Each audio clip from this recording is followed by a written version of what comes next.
키우고 있는 40대 남자입니다. 저는 굉장히 평범하고 무탈하게 살아온 사람이에요.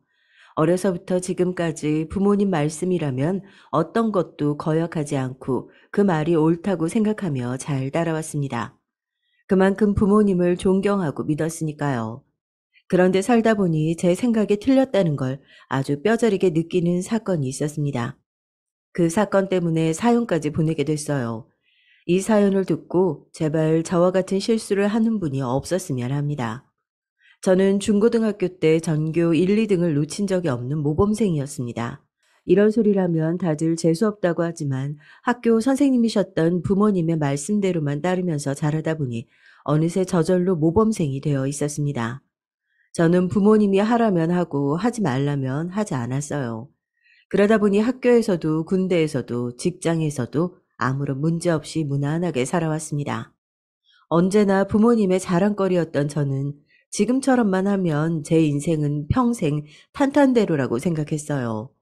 예상대로 저는 서울의 명문대에 입학했고 대학을 졸업하기 전에 취업해서 대기업에 입사했습니다. 주변의 친구들은 대기업에 입사해서도 일이 너무 많아 적응하기 힘들다고 투덜거렸는데 저는 이해가 되질 않았습니다. 저는 그렇지 않았거든요. 매일 학교에 갔듯이 회사도 그냥 성실하게 다니다 보면 자연스레 적응하고 승진해서 제가 원하는 위치에 자연스레 가 있을 거라고 생각했어요. 그래서 저는 항상 저의 미래가 기대됐습니다. 결과적으로 항상 제 생각대로 됐고요. 그런데 한 가지 제대로 되지 않은 게 있었습니다.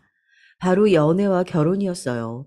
학교 다닐 때부터 줄곧 이상하게 제가 좋아하는 사람은 저를 좋아하지 않았습니다. 성인이 되면서도 마찬가지였고요. 연애를 아예 못 해본 건 아니었지만 연애를 할 때마다 실패를 했어요. 군대 가기 전 만났던 여자친구는 제가 군대에 있을 때 제 친구와 바람이 났고 취직하고 만났던 여자친구는 저와 다른 남자와 양다리였어요. 넌 착하고 성실해서 너무 좋은데 재미가 없어. 너랑 있으면 지루해서 자꾸 딴 남자 생각이 난다니까? 전 여자친구들은 헤어질 때마다 항상 저렇게 비슷한 얘기를 했습니다.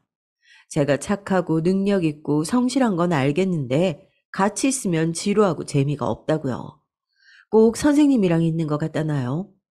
한 번도 아니고 그런 일이 연달아 있다 보니 저는 연애에 자신감이 떨어졌습니다. 사회생활 하는 데는 장점이 되는 일이 연애할 때는 단점이 되더라고요. 친구들도 저를 연애 고자 호구라고 부르기 시작했고요. 언제부턴가 저는 저도 연애든 결혼이든 될 대로 되라 라고 여기며 일에 열중했습니다. 일이나 공부는 언제나 제가 노력한 만큼 결과가 나오다 보니 후회가 없었거든요. 그렇게 일에만 열중하며 살다 보니 어느새 훌쩍 시간이 흘러 제 나이 30이 넘겼더군요. 저는 급하다고 생각하진 않았지만 부모님 생각은 달랐습니다. 부모님은 제 결혼이 더 늦어질까봐 불안해하셨어요. 자꾸만 여기저기서 선자리를 알아오셨습니다. 부모님 말씀을 거역할 수 없으니 몇 번 선자리에 나갔는데 다 잘 안 됐어요. 인물 좋아, 학벌 좋아, 직장 좋아. 도대체 뭐가 부족해서 여자를 못 만난다는 거야. 자, 아버지 잘 아는 선생님 따님인데 이번에 제발 나가서 잘 해봐. 그래. 그 선생님 엄마도 아는 분인데 인성이 너무 좋으셔. 딸도 학교 선생님인데 참하고 너무 괜찮단다. 엄마도 더 늦기 전에 빨리 손주 보고 싶어. 한두 번 듣는 소리는 아니었지만 그때는 좀 달랐습니다. 그전에는 그냥 어느 직장에 다니는 아가씨다 정도였는데 이번에는 어머니 아버지가 굉장히 밀어붙이셨어요. 선자리에 나올 여자의 아버지가 부모님이 아시는 분인데 인성이 워낙 좋으신 분으로 유명해서 사돈이 되면 너무 좋을 것 같다고 하셨어요. 저희 부모님 로망 중 하나가 사돈끼리 돈독하게 지내면서 같이 놀러 다니고 가족 여행도 다니는 거였거든요. 더군다나 여자가 선생님이라는 사실도 크게 장점으로 작용한 것 같습니다.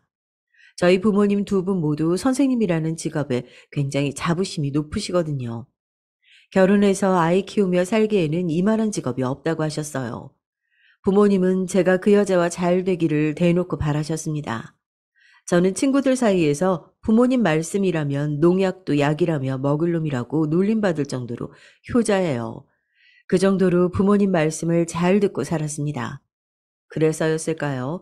여자는 처음 만났을 때부터 여성스럽고 차분한 게 그냥 첫인상이 좋아 보였습니다. 부모님이 마음에 들어 하시다 보니 저도 모르게 진지하게 생각하긴 했어요. 여자를 만나고 돌아온 뒤 바로 결혼까지 하는 상상을 했습니다. 상상하면 할수록 결혼하면 잘 안 싸우고 사이좋게 살 수 있겠다는 느낌이 들었어요. 하지만 신중하지 않을 수가 없는 게 제 나름 여자에 대한 상처가 있다 보니 느낌이 좋다고 해서 결혼을 바로 결정할 수는 없었습니다. 어릴 때부터 알던 사이여도 대학 4년 내내 붙어 다녔어도 바람 피우다 양다리를 걸치기도 하니까요.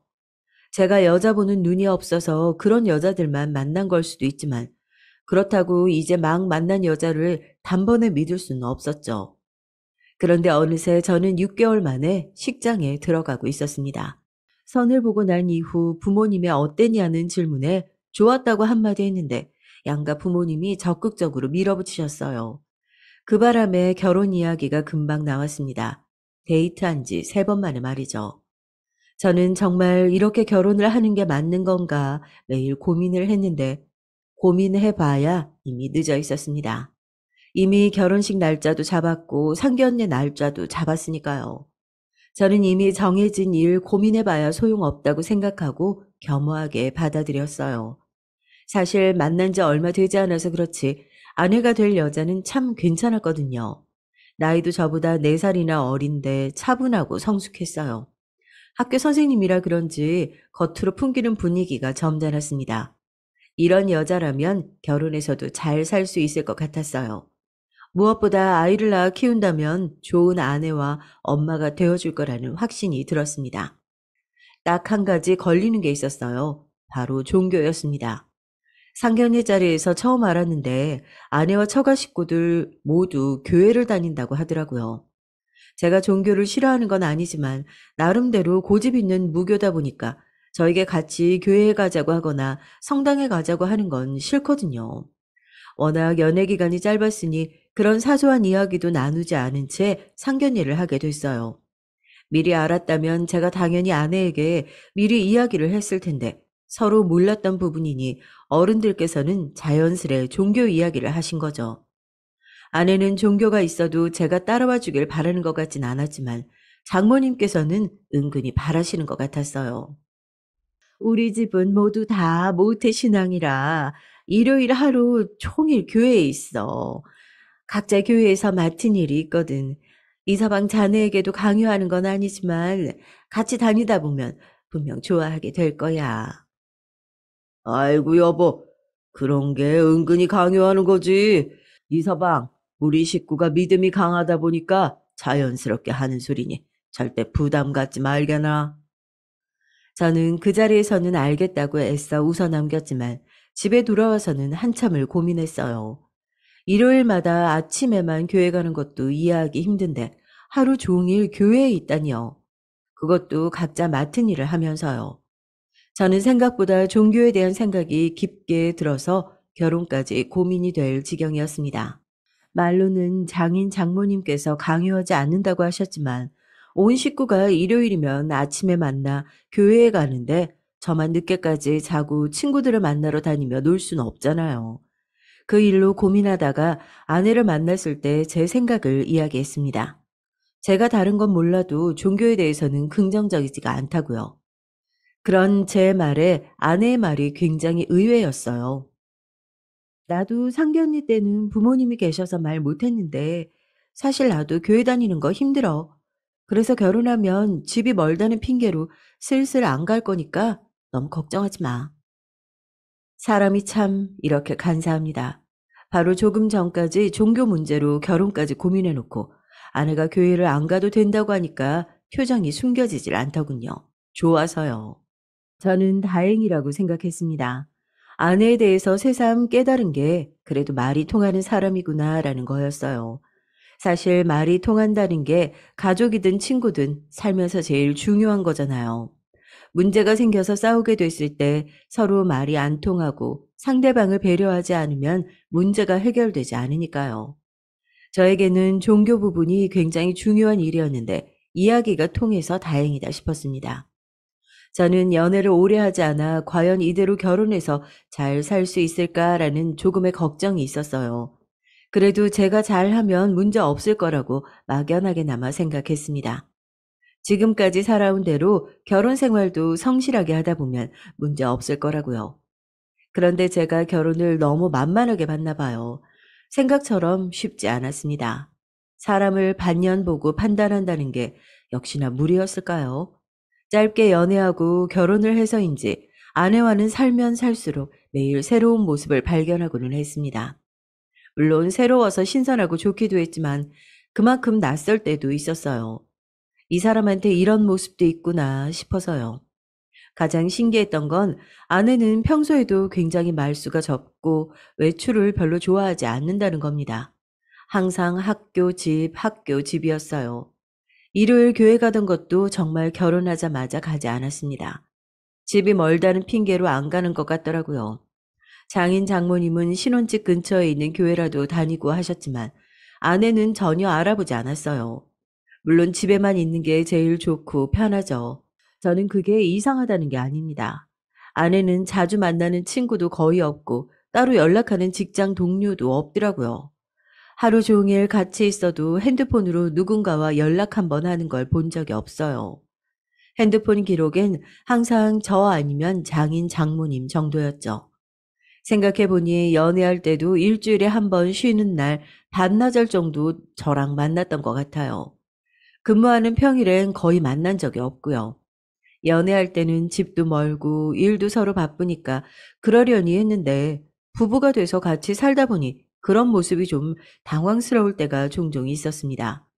그리고 시간이 갈수록 제가 불편해졌어요. 아내가 인간관계가 좁다 보니 저의 주변 친구 관계나 사회생활에 대해서 이해하지 못할 때가 많았거든요. 한 번은 이런 적이 있었어요. 아내가 평일에는 퇴근하면 곧장 집에 와서 쉬는 편이라 저도 평일에는 친구를 만나기가 힘들었어요. 아내가 혼자 있는 건 또 싫어해서 저도 항상 퇴근하면 곧장 집에 와 함께 있어 주길 바랐습니다. 아무리 그래도 저도 친구도 있고 직장 동료들이 있다 보니까 가끔 저녁도 먹고 회식도 하잖아요. 그러면 아내가 그렇게 눈치를 줬어요. 금요일 저녁이라도 친구랑 저녁이라도 먹고 들어간다고 하면 목소리가 싹 변했습니다. 불금인데 집에서 영화 보면서 맥주라도 한 잔 해야 되는 거 아니야? 어떻게 집에 나를 혼자 두고 친구랑 시간을 보낼 수 있어? 저도 제가 매일 친구만 만나러 다니는 거면 미안한 마음이라도 들겠어요. 그런데 그게 아니에요. 평일 주말 모두 다 아내와 집에서 보내는데 일주일에 딱 한 끼라도 친구를 만나고 싶었죠. 그런데 아내는 그 정도도 이해를 못했습니다. 무조건 회사에 있는 시간이 아니면 집에서 함께 있어야 한다고 여겼죠. 나 한 달 만에 친구 만나는 거야. 나도 오늘은 좀 놀다 들어갈 거니까 당신도 친구도 좀 만나서 쇼핑도 하고 맛있는 것도 먹고 좀 해. 저도 모르게 좀 답답해서 한숨을 쉬며 말했습니다. 우리가 서로 뜨겁게 연애하다가 결혼한 사이도 아닌데 매일매일 24시간 붙어 있어야 한다는 건 저에게 고역이었어요. 결혼해서 남편이 생겼는데 친구가 뭐가 필요해? 세상에서 제일 좋은 친구가 생겼는데. 부부가 항상 같이 있는 것도 좋지만 나도 내 사생활이라는 게 있는데 친구도 만나고 사회생활도 해야지. 자기 정말 너무한다. 난 자기랑 조금이라도 더 있으려고 부모님께 잔소리 들어가면서도 교회 안 가고 있는데. 순간 당황해서 저는 말문이 막혔습니다. 너무 기가 막히는데 아무렇지 않은 얼굴의 아내를 보니 도저히 말을 할 수가 없더군요. 서로 탓하고 소리치면서 싸우는 것만 싸우는 게 아니에요. 사고방식이 서로 다르다는 게 저에게는 굉장히 스트레스로 다가왔습니다. 더군다나 교회에 안 가는 게 저를 배려하는 행동이라고 하는데 정말 천불이 나더군요. 아내는 제가 좋아서 그러는 거랍니다. 그래서 저랑 한시라도 떨어지고 싶지 않다네요. 제가 더는 말할 수가 없는 게 아내는 진심으로 그렇게 생각하는 것 같았어요.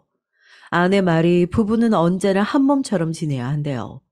물론 아예 틀린 말은 아니니 화낼 일은 아니었습니다. 저도 아내와 같이 있는 게 싫은 게 아니니까요. 단지 저도 저만의 시간을 좀 보내고 싶을 뿐이었어요. 하지만 어쩌겠어요. 제가 선택한 아내가 그런 사람이니 제가 부족하다면 맞춰 나가야 했죠. 그래서 더는 그 일로 아내와 다투고 싶지 않아 결혼 초반에는 제가 많이 맞췄습니다. 최대한 집에 아내와 함께 있으려고 노력했죠. 지금이야 신혼이니 그런 걸 테고 시간이 지나면 아내도 자연스레 달라질 거라고 생각했거든요. 그런데 문제는 오히려 아내가 더 심각해졌다는 겁니다. 언제부턴가는 관심이 아니라 집착처럼 느껴졌어요. 더군다나 아내는 집에 있는 걸 좋아한다기보다 그냥 게으른 사람이었습니다. 집에서 맛있는 음식도 해 먹고 청소나 집안 가꾸는 거라도 좋아하는 거면 저도 그러려니 하겠습니다. 그런데 아내는 그냥 집에 퍼질러 있었어요. 그걸 확실하게 안 게 아내가 임신하고 난 뒤였습니다. 결혼하고 2년 만에 아내가 임신했는데 바로 육아휴직에 들어갔어요. 정말 그때가 제 인생에서 가장 힘든 시기였습니다. 아내의 게으름이 절정이었거든요. 아내는 출근마저 안 하니 아예 밖에 나가려고 하지 않았어요. 하루 종일 집에 있었습니다. 이제 그 정도는 신기하지도 않았어요. 문제는 집안 상태였어요. 청소를 너무 안 해서 바닥에 걸을 때마다 끈적거렸고 싱크대나 세탁기는 항상 설거지와 빨래로 가득 차 있었습니다. 임신 전에는 서로 일이 바쁘다 보니 집안일에 통 신경을 못 썼어요. 저 정도 정리정돈에 무신경한 편이라면 특별히 신경에 거슬리지 않으면 그냥 뒀습니다. 정 제가 지저분하다고 느낄 정도면 제가 다 정리를 했고요. 그런데 이제는 상황이 달라졌잖아요. 휴직 중이라 나가지도 않고 집에만 하루 종일 있는 사람이 어떻게 이 정도로 집안을 관리하지 않을 수 있는 건지 도저히 이해해 줄 수가 없었습니다. 저는 매일 퇴근하고 들어오면 인상부터 찌푸렸어요. 아무리 임신해서 몸이 힘들어도 그렇지 아내 꼴이 말이 아니었거든요. 살도 전보다 많이 쪘고 옷은 언제 빤 건지도 모르는 옷을 입고 있었습니다. 집안 꼴은 말도 못했고요. 저는 화가 났지만 애써 마음 잡고 청소부터 했습니다. 그때였어요. 정신없이 정리하는 제 뒤로 아내가 다가왔습니다. 하루 종일 당신만 기다리고 있었는데 집에 오자마자 내 얼굴도 안 쳐다보고 청소만 하는 거야? 아내는 제게 서운하다는 듯이 말했습니다. 정말 표정 관리가 안 되더군요. 나라고 오자마자 청소하고 싶겠어? 당신 도대체 집에서 하루 종일 뭐 하는 거야? 임신한 사람이 최소한 밥이라도 해서 먹어야지. 매일 배달 음식만 먹고 거기다가 정리도 안 해서 집 전체가 이렇게 냄새가 나는데 당신은 이게 아무렇지도 않아? 이러다가 애가 나오기도 전에 병 걸리겠어. 심한 말은 정말 하고 싶지 않았는데 집안 꼬라지를 보면 저도 모르게 절로 화가 치밀었어요. 그런 말을 안 할 수가 없는 게 병원에 갈 때마다 의사 선생님이 걱정할 정도였습니다. 아이의 체중이 느는 속도에 비해서 아내의 몸무게가 늘어가는 속도가 너무 빠르다더군요. 이러다가 임신 중독증이 올 수도 있으니까 힘들지 않으면 조금씩 움직이면서 운동도 해야 한다고 하셨습니다. 그런 소리까지 들었는데도 아내는 전혀 달라지지 않았어요. 저도 더는 가만히 지켜볼 수만은 없었습니다. 자기야, 오늘 날씨도 좋은데 나랑 나가서 산책도 좀 하고 분위기 좋은 카페 가서 달달한 거라도 좀 먹고 올까? 아니, 나는 이렇게 날씨 좋은 날 나가는 게 더 싫어. 사람이 너무 많아. 몸도 무거운데 그냥 집에 있을래. 순간 저도 모르게 울컥 화가 났습니다. 병원에서 의사 선생님이 아이를 생각해서라도 운동하라고 했는데도 저렇게 게으른 소리를 하니 속이 터질 것 같더군요. 저는 이대로 있다가는 아내에게 화를 낼 것 같아 자리를 피하려고 했어요. 나 너무 답답해서 안 되겠어. 그럼 나는 좀 나가서 산책이라도 좀 하고 올게. 쉬고 있어. 나 혼자 두고 어딜 간다는 거야. 의사 선생님 말씀 못 들었어? 나 임신 중독증 걸릴 수도 있다잖아. 그게 다 오빠가 바빠서 내가 외로워서 그래. 오늘은 집에서 둘이 하루 종일 같이 있자. 저는 그날 결혼하고 처음으로 아내에게 화를 냈어요. 이러다가는 제가 미쳐버릴 것만 같았습니다. 아, 제발 그만 좀 해. 의사 선생님 말씀은 당신이 살은 계속 찌는데 안 움직이고 집에만 있으니까 임신 중독증이 올 수도 있다는 거잖아. 당신 히키코모리도 아니고, 아, 도대체 왜 이러는 거야? 지금까지 쌓여있던 감정이 폭발하고 말았습니다. 저도 아내를 이해해 보려고 했지만 시간이 지날수록 점점 더 아내를 이해할 수가 없었거든요. 그날 제 말에 상처받은 아내는 펑펑 울었습니다. 저를 울기만 하는 아내가 답답했지만 더 화를 낼 수는 없었어요. 저는 아내에게 소리 질러서 미안하다고 바로 사과를 했고, 그리고 차분하게 제 생각을 이야기했습니다. 당신이 집에 있는 걸 좋아하고 나가는 걸 별로 좋아하지 않는 것도 알지만 그렇다고 언제까지 이렇게만 지낼 수는 없으니 저와 하나씩 노력해 보자고 했어요. 제가 많이 돕겠다고요. 아내는 애써 서러운 마음을 진정시키고 저와 함께라면 뭐든지 본인도 노력해 보겠다고 했습니다. 당시에 심적으로 힘들긴 했지만 어느 부부나 그런 시기가 있을 수 있다고 생각하기로 했어요. 앞으로 아이를 낳으면 아내와 저 둘 다 부모가 될 텐데 더 성숙하고 안정적인 모습으로 아이에게 좋은 본보기가 되는 부모가 되어야 하니까요. 그렇게 시간이 흘러 아내가 아이를 낳았습니다. 임신하고 출산하는 동안 아내가 많이 고생했으니까 아이가 태어난 뒤에는 제가 육아휴직을 쓰겠다고 했어요. 그런데 아내는 육아휴직을 반년 더 쓰면서까지 본인이 아이를 돌봤습니다. 사실 저는 아내가 좀 걱정돼서 제가 육아휴직을 쓰려고 했거든요.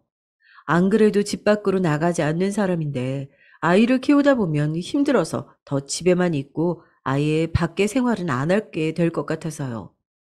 그런데 제 예상대로 아내는 정말 아들과 집에만 있었습니다. 처음엔 아이가 어리기도 했고 아내가 원래도 집을 좋아하는 사람이니 그럴 수 있다고 생각했어요. 그런데 지켜보니까 아무리 봐도 좀 심하게 집에만 있었어요. 아이가 100일이 될 때까지 아내는 한 번도 외출하지 않았습니다. 그것도 양가 어른들이 아이 100일이니 밖에서 밥을 먹자고 해서 나간 게 처음이었어요. 그 전까지는 아내는 집 앞에 도착한 택배를 가지러 나가는 게 외출의 전부였죠. 아이가 태어나고 난 뒤 아내의 문제는 하나 더 생겼습니다.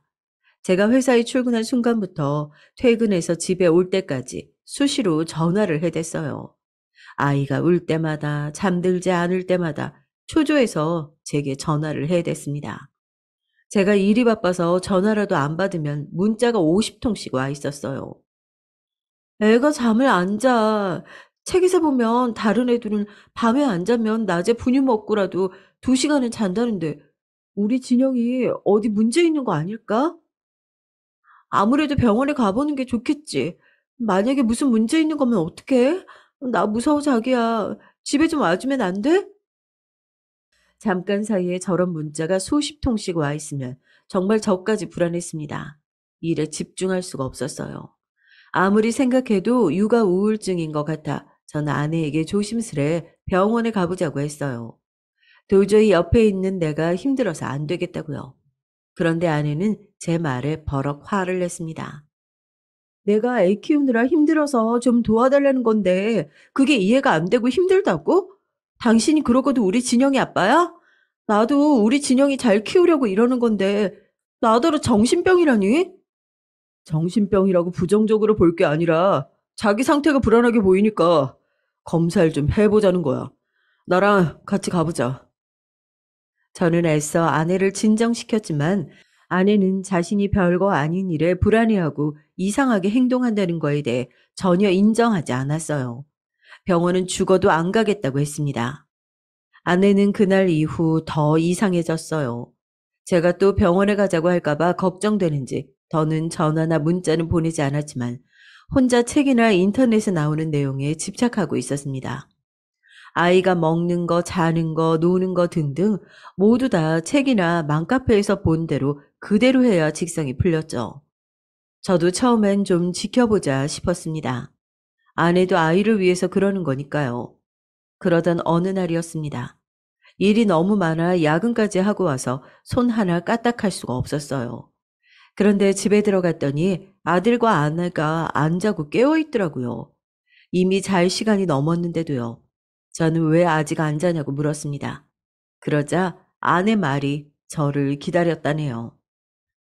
오늘 텔레비전에서 봤는데 아이들은 하루 한 번이라도 아빠랑 교감을 해야 공감 능력이 뛰어난 아이로 자랄 수 있대. 자, 자기가 이 책 한 권만 읽어주고 자. 아내는 6개월도 안 된 아들의 공감 능력을 위해서 12시가 다 되어가는 시간까지 애를 안 재우고 저를 기다리고 있었던 거예요. 내일 하면 되지. 뭐하러 늦은 시간까지 기다렸어. 나도 오늘은 피곤해서 좀 쉬고 싶은데. 다른 날 같으면 싸우고 싶지 않아 그냥 읽어줬을지도 모릅니다. 하지만 그날은 저도 너무 힘들어서 짜증이 좀 났어요. 내일이면 하루가 지나는 거잖아. 책 하나 읽는데 10분이면 되는데 아빠가 돼서 그것도 못 해줘? 저는 결국 졸려서 연신 눈을 비비는 아이를 안고 책을 다 읽어주고 나서야 잘 수 있었습니다. 정말 질린다는 말이 딱 맞았어요. 아내의 고집과 사고방식을 맞춰주기가 너무 힘들었습니다. 그 이후로도 비슷한 문제로 저와 아내는 자주 싸웠습니다. 사람이 이 정도로 싸울 수 있나 싶을 정도로 아내와 저는 육아휴직 내내 싸웠어요. 저도 아들 생각해서 어떻게든 참아보려고 했는데 아내는 남의 말에는 아예 귀를 막고 자기 생각이 무조건 맞다는 투였어요. 거기다가 아내는 제가 생각한 것보다 훨씬 더 어리숙했어요. 아내도 30이 넘었고 사회생활도 할 만큼 했으니 사리분별 정도는 알아서 할 줄 알았는데 그렇지가 않더군요. 어떨 때 보면 저래서 친구가 없나 싶을 정도라니까요. 한 번은 아이가 감기에 걸린 적이 있어요. 새벽에 열이 나서 제가 내내 간호하고 아침에 출근하기 전에 아내와 아이를 병원 앞에 내려다 주고 저는 출근했습니다. 아내는 집에서 나오자마자 너무 오랜만에 외출한 거라면서 자기도 어이가 없는지 웃더라고요. 저는 진료 잘 받고 집에 들어가라고 하고 출근했습니다. 그런데 점심시간에 아이의 열이 떨어졌는지 전화를 했어요. 해열제를 먹였으면 열이 떨어졌을 것 같아서요. 그런데 아내 말이 아직도 아이 열이 안 떨어졌대요. 39도가 넘는답니다. 저는 놀라서 해열제 먹었는데도 안 떨어졌냐고 바로 물었는데 아내가 하는 소리가 기가 막혔습니다. 내가 병원에서 진료 기다리고 있는데 옆에 있던 아기 엄마 말이 거기 병원 의사 선생님이 해열제랑 항생제를 너무 남바른다는 거야. 애들은 어릴 때 부모가 면역력을 만들어줘야 하는데 자꾸 해열제랑 항생제 먹이면 면역력이 안 생긴다고 선생님이 처방해줘도 웬만하면 먹이지 말고 버티라고 하더라고. 그래서 일부러 안 주고 있는데 영 열이 안 떨어지네. 저는 순간 얼굴이 뜨거워질 정도로 화가 났어요.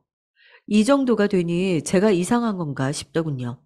기껏 병원까지 가서 의사 선생님 말은 안 듣고 처음 본 아기 엄마 말을 듣는다는 게 상식적으로 이해가 되세요? 저는 아무리 생각해도 납득이 안 돼서 미치고 팔짝 뛸 노릇이었습니다. 당신 제정신이야? 이제 6개월 된 애가 열이 39도인데 해열제를 안 먹이면 어떡해. 쓸데없는 소리 하지 말고 의사가 처방해준 약 바로 먹여. 제가 소리까지 지르는데도 아내는 태평하게 별일 아니라는 듯 알겠다고 해열제를 먹이겠다고 전화를 끊었습니다. 이럴 때 보면 아내가 어디가 좀 모자란 게 아닌가 싶을 때도 있어요. 다른 사람들한테 말하면 다들 놀라요.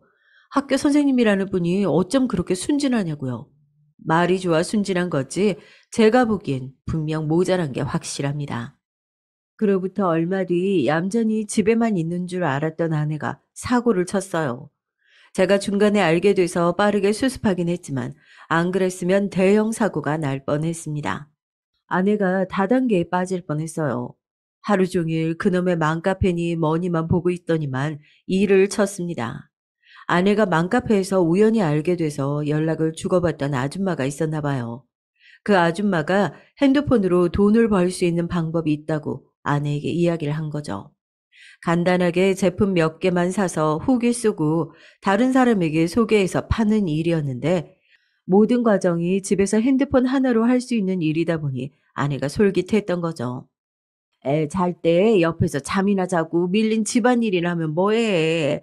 아니, 돈도 안 나오는 일인데 핸드폰으로 10분만 투자하면 몇만 원씩 벌 수 있는데 이게 낫지. 얼굴도 모르는 아줌마 이야기만 듣고 별로 이상하지 않다고 느낀 아내는 아줌마가 시키는 대로 했습니다. 그런데 글쎄 그게 바로 다단계였어요. 어느 날 제가 우연히 아내 핸드폰을 보게 됐는데 은행 앱이 켜져 있었어요. 그런데 꽤 큰 돈이 이체된 내역이 있더라고요. 전혀 모르는 사람한테요.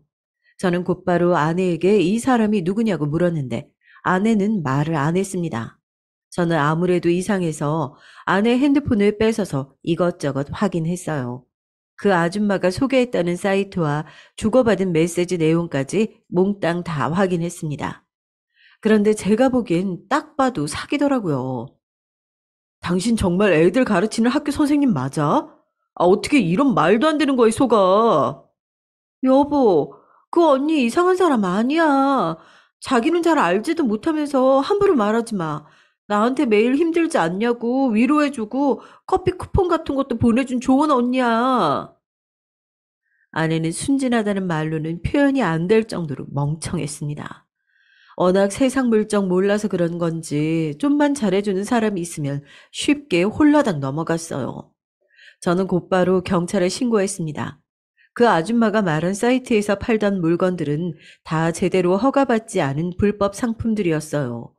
만약 이대로 계속 팔았다가 문제가 생겼으면 아내도 조사를 받아야 할지도 모르는 일이었습니다. 아내는 그 아줌마가 사기꾼이고 아내에게 일부러 접근했다는 사실을 알고도 믿지 않았어요. 오히려 저더러 몇 푼 되지도 않는 돈 때문에 신고까지 하냐고 했습니다. 아내는 여러 면에서 제정신이 아니었어요. 제가 아무리 이야기해도 변하지 않는 아내를 지켜보는 게 너무 힘들었습니다. 저는 고민 끝에 제가 육아휴직을 쓰겠다고 했어요.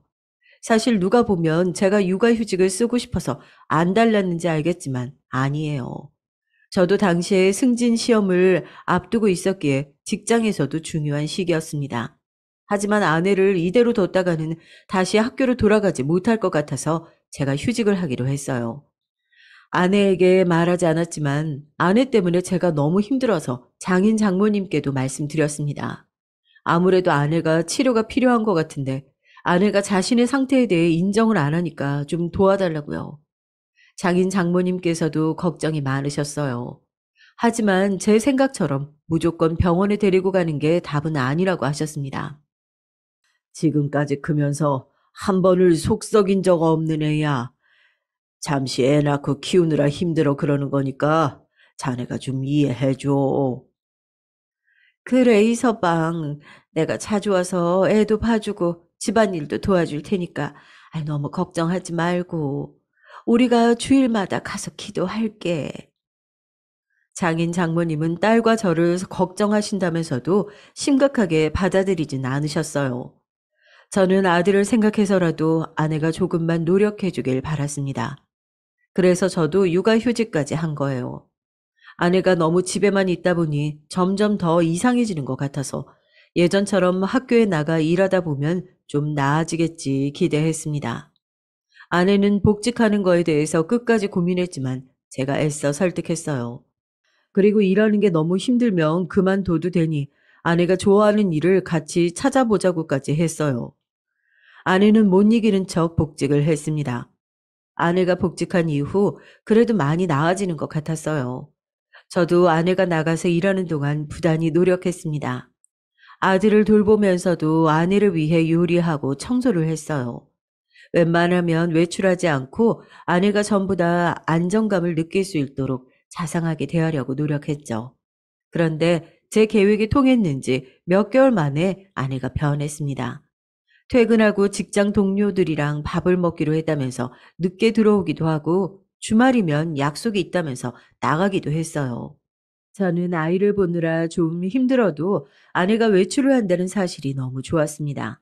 저나 아들이 아닌 다른 누군가와 소통하고 교류한다는 것만으로도 좋은 변화라고 생각했죠. 그런데 이게 또 좀 이상했습니다. 아내는 외출을 하는 횟수가 늘다 못해 집에 있는 시간이 별로 없었어요. 학교에 일이 많다며 평일에도 평소보다 1시간씩 일찍 출근하더니만 이제는 퇴근도 8, 9시나 돼야 했어요. 제가 학교 일이야 잘 모르니까 정말 바빠서 그럴 수 있겠지 했지만 이런 일이 잦아지니까 저도 좀 걱정이 되더군요. 심지어 아내가 갑자기 살을 빼겠다면서 헬스랑 수영을 등록했다고 하더라고요. 그러더니 아예 평일 저녁은 매일 수영을 하고 왔고 주말이면 헬스장에 가서 몇 시간씩 들어오질 않았어요. 저는 180도 달라진 아내의 행동에 의심하지 않을 수가 없었습니다. 아내처럼 집에 있기를 좋아하던 사람이 아무리 복직해서 바빠졌다고 해도 쉬는 날까지 밖에 나가 있는다는 건 있을 수 없는 일이에요. 저의 의심은 점점 더 확신으로 변해갔습니다. 잦은 외출도 이상했지만 외모 가꾸는 일에 관심도 없었던 사람이 옷이며 화장에 신경 쓰는 걸 보니 더 확신이 들더군요. 이건 100% 바람이었습니다. 결혼하고 지금까지 저에게 푹 빠져서 저만 바라보며 질릴 정도로 집에만 있던 사람이 갑자기 밖으로 돈다는 건 푹 빠진 상대가 바뀐 거로밖에는 볼 수 없었어요. 그러던 어느 날이었습니다. 증거가 없으니 물증으로만 내내 아내를 의심하던 상황에서 아내가 갑자기 지방에 간다네요. 주말에 교육이 잡혔다면서 지방에 며칠 다녀온답니다. 물론 아내가 전에도 교육 간 적은 있지만 그때는 뭔가 느낌이 쎄했어요. 남자에게도 예민한 촉이라는 게 있답니다. 왠지 아내가 저에게 거짓말을 한다는 느낌이 들었어요. 저는 혼자 끙끙 앓으며 괜히 아내를 의심하지 말고 이번 기회에 확인해야겠다 싶었습니다. 그러면 안 된다는 걸 알면서도 저는 너무 답답해서 아내가 자는 사이에 몰래 아내의 핸드폰을 훔쳐봤어요. 그런데 아내의 핸드폰의 모든 앱이 다 잠겨 있었습니다. 원래 그렇지 않았어요. 저와 아내는 은행 앱 비밀번호까지 공유하며 서로 핸드폰을 따로 잠가두지 않았었는데 아내가 통화 내역, 메시지까지 몽땅 다 비밀번호를 설정했더군요. 저희 아내에 대해 지금까지 이야기한 게 있으니 여러분도 아시겠지만 아내가 이렇게 꼼꼼한 사람이 아니에요. 저에게 뭔가 완벽하게 속여야 할 게 있는 게 아니라면 절대 그렇게까지 할 리 없었죠. 누가 봐도 복직하기 전에 아내와는 너무나도 달랐기 때문에 저는 불안하지 않을 수가 없었습니다. 전 혼자 별의별 상상을 다 했어요. 아내가 정말 바람이 난 걸지도 모른다는 생각에 저는 잠을 이룰 수가 없었습니다. 그런 와중에 공휴일이라 아내가 출근하지 않는 날이었어요. 저는 애써 불안한 감정을 숨기고 아내에게 영화라도 보러 가자고 했습니다. 우리 데이트한 지 너무 오래됐지? 오늘 하루 어머니가 애 봐주신다고 하니까 하루 맡기고 데이트하고 들어오자. 어쩌지? 나 오늘 학교 선생님들 몇몇이랑 쇼핑하러 가기로 했는데. 미안해, 자기야. 오늘은 자기 혼자 영화 봐. 아내는 외출하는 빈도만 늘어난 게 아니라 성격도 달라졌어요. 전에는 직장 사람들과 어울려 다니는 게 싫다고 하더니만 최근에는 짬만 나면 사람들을 만나러 다녔죠. 당신 해도 해도 너무한 거 아니야? 나야말로 요즘 매일 애 보느라 집에만 박혀 있는데 쉬는 날이라도 나랑 좀 시간 보내줘야지. 제가 이런 말을 하게 될 줄은 몰랐습니다. 저는 옛날에 아내가 저에게 했던 말을 똑같이 했어요. 정말 너무 속상해서요. 그런데 아내 반응이 기가 막혔습니다. 아내가 코웃음을 치더군요.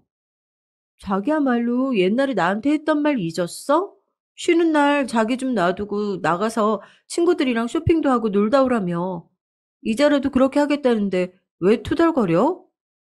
그쯤 되니 아내가 지난날 저와 있었던 일에 대한 복수를 이러는 건가 싶기까지 했어요.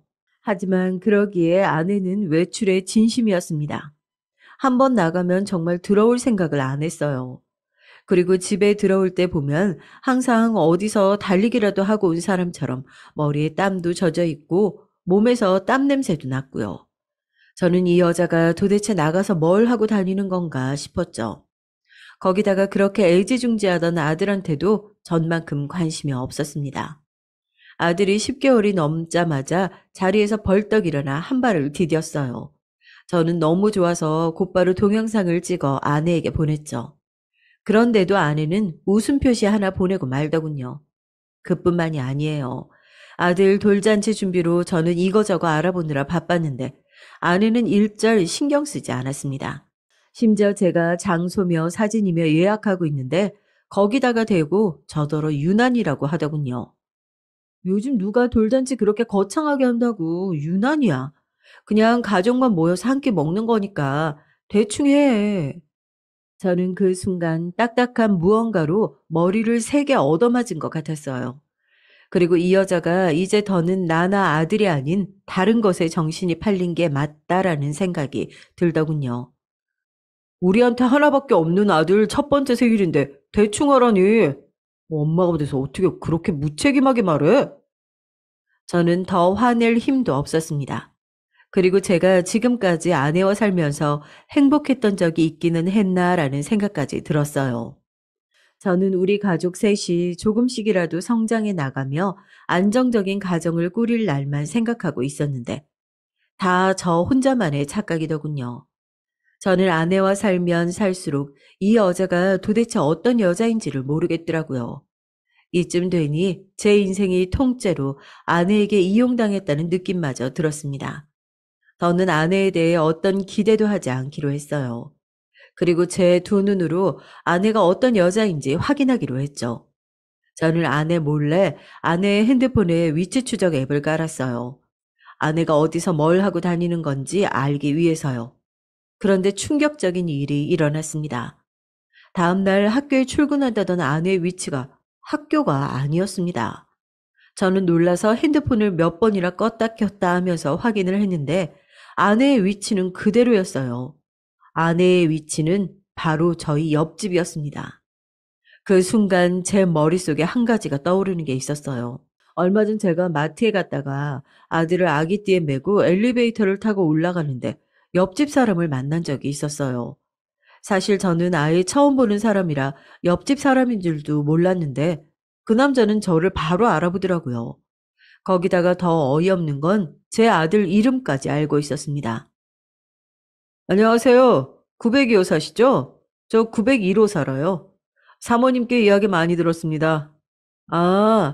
이야기가 준서예요? 아유, 듣던 대로 아주 미남이네. 엘리베이터가 금방 9층에 도착해서 가볍게 인사만 하고 집에 들어왔지만 아무래도 음흉스럽게 생긴 남자다 싶었어요. 아내는 저 남자랑 무슨 이야기까지 했길래 저런 남자가 제 아들 이름까지 알고 있나 싶었죠. 그때는 세상 물정 모르고 아내가 또 괜한 소리를 했나 보다 하고 말았는데 아내의 위치를 확인하고 나니 피가 거꾸로 솟았습니다. 이 언놈이 그렇고 그런 사이였어. 저는 화가 나서 아들을 등에 업은 채 그냥 손에 잡히는 대로 아무거나 들고 밖으로 나왔어요. 그러고는 손에 들고 있던 망치로 901호 현관문을 3개 두드렸습니다. 쾅쾅 소리와 함께 901호 현관문이 찌그러졌어요. 901호! 이 음흉스럽게 생긴 새끼야. 너 나와. 오늘 너 죽고 나 죽자. 빨리 나와. 제가 문을 부술 듯이 두드리며 소리를 지르자 그제야 현관문이 열렸습니다. 그런데 그때 제 눈앞에는 기함할 정도로 믿을 수 없는 광경이 펼쳐졌어요. 분명 그 음흉하게 생긴 901호와 아내가 불륜 관계일 거라고 확신하고 왔는데 집안에는 901호 놈과 아내 말고도 10대 명이 더 있었습니다. 다들 뭘 하는 건지 둥그렇게 모여 앉아 있었어요. 그때서야 저를 발견한 아내가 놀란 눈을 하고 밖으로 나왔습니다. 여보, 당신 여기가 어디라고 와? 현관문은 왜 또 부쉈어? 신령님 노하시게. 아내는 적반하장으로 저더러 여길 왜 왔냐고 따졌어요. 거기다가 알아듣지도 못할 개소리를 해댔습니다. 저 때문에 신령님이 노하신다네요. 저는 기가 막혀서 아내를 향해 소리를 버럭 질렀습니다. 당신이야말로 출근 안 하고 여기서 도대체 뭐 하는 거야? 신령님은 무슨 소리고? 이 사람들 다 뭐야? 도무지 제 눈앞에 펼쳐진 상황을 이해할 수 없어서 저는 어안이 벙벙한 상태였죠. 그때였습니다. 한복도 아닌 것이 기모노도 아닌 이상한 복장을 한 901호 새끼가 재수없는 미소를 지으며 저에게 다가오더군요. 아이고, 사장님, 이렇게 또 뵙네요. 저의 신전에 오신 걸 환영합니다. 안 그래도 사모님께 항상 사장님도 모시고 오라고 말씀드렸는데, 이렇게라도 와주시니 감사합니다. 자, 오신 김에 앉으셔서 저희와 함께 신령님께 인사드립시다. 901호 남자의 한마디에 다들 갑자기 짝이라도 한 것처럼 이상한 동물 울음소리 같은 걸 내면서 방 안으로 들어갔어요. 그러더니 바닥에 납작 엎드려 무슨 주문 같은 걸 외우더라고요. 저희 아내도 마찬가지고요. 다들 미친 건가 싶어 미간을 찌푸리는 사이 남자는 제 손목을 잡고 안쪽으로 끌고 들어갔습니다. 그런데 방 안의 모습을 보고 저는 경악을 금치 못했어요. 방 안은 온통 요란하게 생긴 천으로 창문을 가려놔서 빛 한 점 들어오지 않게 어두웠죠. 거기다가 방 안에는 이상하게 생긴 조각상들과 그림이 가득했어요. 아내와 사람들은 그 이상하게 생긴 조각상 아래 머리를 조아리고 있었습니다. 그제야 저는 정신이 번쩍 들었어요. 아내가 이제 하다하다 사이비 종교에 미친 거죠. 사장님, 준서는 저한테 맡기시고 신령님께 인사드리세요. 부부가 함께 오셨으니 신령님께서 더 기뻐하실 겁니다. 이런 미친 새끼 돌았나? 내 아들한테서 손 안 떼? 저는 제 등에 업힌 아들에게 손을 대려고 하는 놈의 손목을 잡아 그대로 비틀어 바닥에 눕혔습니다. 제가 고등학교 때까지 합기도를 한 사람이에요. 이런 재수없는 논팽이 하나 정도는 거뜬히 밟아버릴 수 있다는 겁니다. 자기 왜 이래? 그만해. 기가 막혔던 건 아내의 행동이었어요. 아무리 정신이 나갔어도 그렇지 이런 상황에서 그 사이비 교주놈 때리지 말라고 저를 말리더군요. 저는 그 자리에서 벌떡 일어나 바로 112에 신고했어요. 아내와 방 안에 있던 사람들은 저에게 소리를 지르며 뭐 하는 짓이냐고 했지만 저는 멈추지 않았습니다. 그리고 얼마 뒤 901호에는 경찰이 출동했어요. 경찰들도 이런 광경은 처음 본답니다. 집에서 사이비 짓거리 하는 놈은 처음 봤대요. 그날 일로 저희 가정엔 많은 일이 있었습니다. 알고 보니 아내가 복직했다는 말은 처음부터 거짓말이었어요. 아니, 복직하기는 하려고 했답니다. 그런데 복직 첫날 출근을 하려다가 너무 학교에 가기 싫어서 학교에 안 가고 아파트 근처를 배회했대요. 그러다가 901호 사기꾼 새끼 눈에 딱 든 겁니다. 그런 사기꾼 새끼 눈에는 딱 보이나 봅니다. 호구라고요. 아내는 그 사이비 교주 새끼 말에 홀라당 넘어가 매일 그 집에 드나드는 겁니다. 저한테는 친구 만난다, 학교 동료들과 만난다, 거짓말을 하고요. 그런데 더 큰 문제는 아내가 그 자식에게 돈까지 갖다 바쳤다는 겁니다. 저와 아내는 돈 관리를 각자 했어요. 지금까지 한 달에 생활비를 반반씩 모아서 살기 때문에 아내가 돈을 얼마나 가지고 있었는지 저는 몰라요. 물어보지도 않았고요. 그런데 아내가 결혼하고 나서부터 착실하게 모은 적금이 있었다네요. 아들 나중에 집 사주려고요. 그 돈을 벌써 그 사이비 교주에게 다 가져다 줬답니다. 신령님께 바치면 신령님은 배로 벌게 해준다고요. 당신 진짜 어디가 좀 모자란 거 아니야? 어떻게 그딴 새끼가 하는 말을 믿고 돈을 갖다 줘? 당신도 그날 집에서 본 사람들 있지? 그 사람들이 다 말해줬다니까. 자기들은 신령님한테 1,000만 원 바쳤는데 그 다음 달에 일이 잘 풀려서 바로 2배로 벌었대. 그런 사람이 한둘이 아니야. 아내는 정신병자가 맞았어요. 아무리 제가 타이르고 이해해 보려고 해도 머리에 고장이 난 게 맞습니다. 거기에 있던 몇몇 사람들 말만 믿고 그 사이비 새끼한테 자그마치 1억을 갖다 줬대요. 저는 금방이라도 심장이 터질 것처럼 뛰었습니다. 그리고 결심했어요. 아내를 버리기로요. 저는 아내와 이혼했습니다. 사실 당연한 결과고요. 아무리 둘이 좋아 자식 낳고 살았다고 해도 여러분이라면 그런 여자와 살 수 있으시겠어요? 저는 지금까지 저 혼자 마음 졸이며 산 것만으로도 다행이다 싶어요. 저런 정신 나간 여자랑 계속 살았다가는 제 아들에게도 못 볼 꼴 보이며 살았을 거예요. 제가 이혼하겠다고 했을 때 양가 부모님은 난리가 나셨습니다. 갑자기 무슨 이혼이냐고요. 저는 저희 부모님에게 아내가 사이비 종교에 미쳐서 이혼했다고까지는 말씀드리지 않았습니다. 저도 답답해서 누구라도 붙잡고 이야기하고 싶죠. 하지만 제 아들을 위해서 말하지 않았습니다. 앞으로 아들이 자라도 이 사실은 무덤까지 비밀로 가지고 갈 거예요. 그래도 낳아준 어머니 있는데 선생까지 했다는 사람이 그 정도로 미친 사람이었다는 사실을 알면 저라면 살기 너무 힘들 것 같았거든요. 그래도 장인 장모님께는 말씀드렸습니다. 저와 아내가 헤어지더라도 아내는 분명 치료받아야 하니까요. 그런데 나중에 이혼하고 나서야 안 사실이지만 장인 장모님은 아내가 치료받아야 한다는 걸 알고 계셨어요. 학교 다닐 때도 이상한 행동을 종종 해서 병원에 데리고 간 적이 있었는데 아내가 경계성 인격장애와 조현병 증상이 보인다고 의사가 검사를 더 해봐야 할 것 같다고 했다네요. 그런데도 장인 장모님은 아내의 미래를 걱정해서 그 후에 병원에 데려가지 않으신 겁니다. 저에게도 일절 그런 소리 하지 않고 결혼시킨 거죠. 그렇게 제가 아내 때문에 힘들다고 할 때도 별일 아닐 거라고 자식 키우며 살다 보면 괜찮아질 거라고 그러시더니만 결국은 이 사달이 나고 나서야 이야기하시더군요. 저는 이제 화도 나지 않았습니다. 여보, 당신 말이 맞아. 나 당신 말대로 치료받을게. 나 치료받고 오면 꼭 우리 준서 다시 만나게 해줘야 돼. 알았지? 아내는 헤어지고 나서야 제 말이 맞다고 인정하더군요. 저는 아내의 말은 이제 믿지 않아요. 그래도 그나마 순순히 이혼해 준 것만도 고맙다고 생각합니다. 아내와 사는 몇 년 동안 정말 하루도 마음 편하게 다리 뻗고 자지 못했는데 이혼하고 나서는 지금까지 눈만 감으면 금방 잠들어요. 제 인생의 이혼이 첫 실패라고 생각했었는데 어쩌면 실패가 아니라 인생에서 가장 옳은 선택을 한 걸지도 모른다는 생각이 듭니다.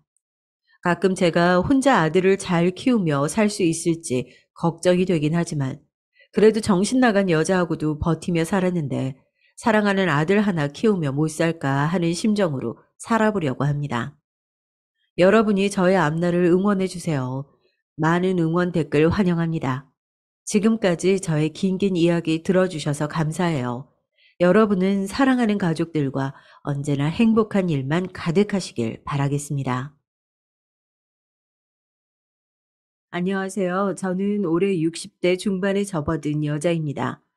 젊은 시절 풋풋했던 그때가 엊그제 같은데 어느새 저도 반백살을 훌쩍 넘어버렸네요.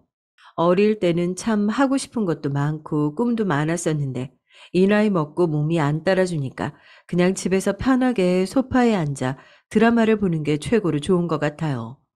드라마를 보면서 웃기도 하고 주인공이 모진 일을 당하면 같이 화를 내기도 하고 또 감동을 받아 울기도 하면서요. 그런데 드라마에서만 일어날 것 같은 그런 기적 같은 일이 저에게도 일어났다면 믿으시겠나요?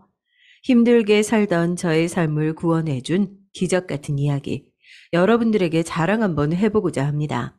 그런 일이 실제로도 있긴 있구나 하고 들어주셨으면 합니다. 우선 40년 전 이야기부터 시작해 볼게요. 저는 20대 중반이던 시절 남편과 정말 불같은 사랑을 했습니다. 길을 지나가다가 통근버스를 기다리던 저에게 첫눈에 반한 남편이 저에게 끈질기게 구애를 한 끝에 저와 남편은 연인이 됐어요. 저에게는 남편이 첫사랑이었어요. 그 전에도 저에게 관심을 표현하는 남자들은 종종 있었지만 어려운 집안 형편 때문에 돈 버느라 정신없던 저는 번번이 거절하기 일쑤였죠. 저희 집은 홀어머니에 제 밑에는 동생들이 줄줄 있었기 때문에 큰딸이었던 제가 집안의 생계를 책임질 수밖에 없었습니다.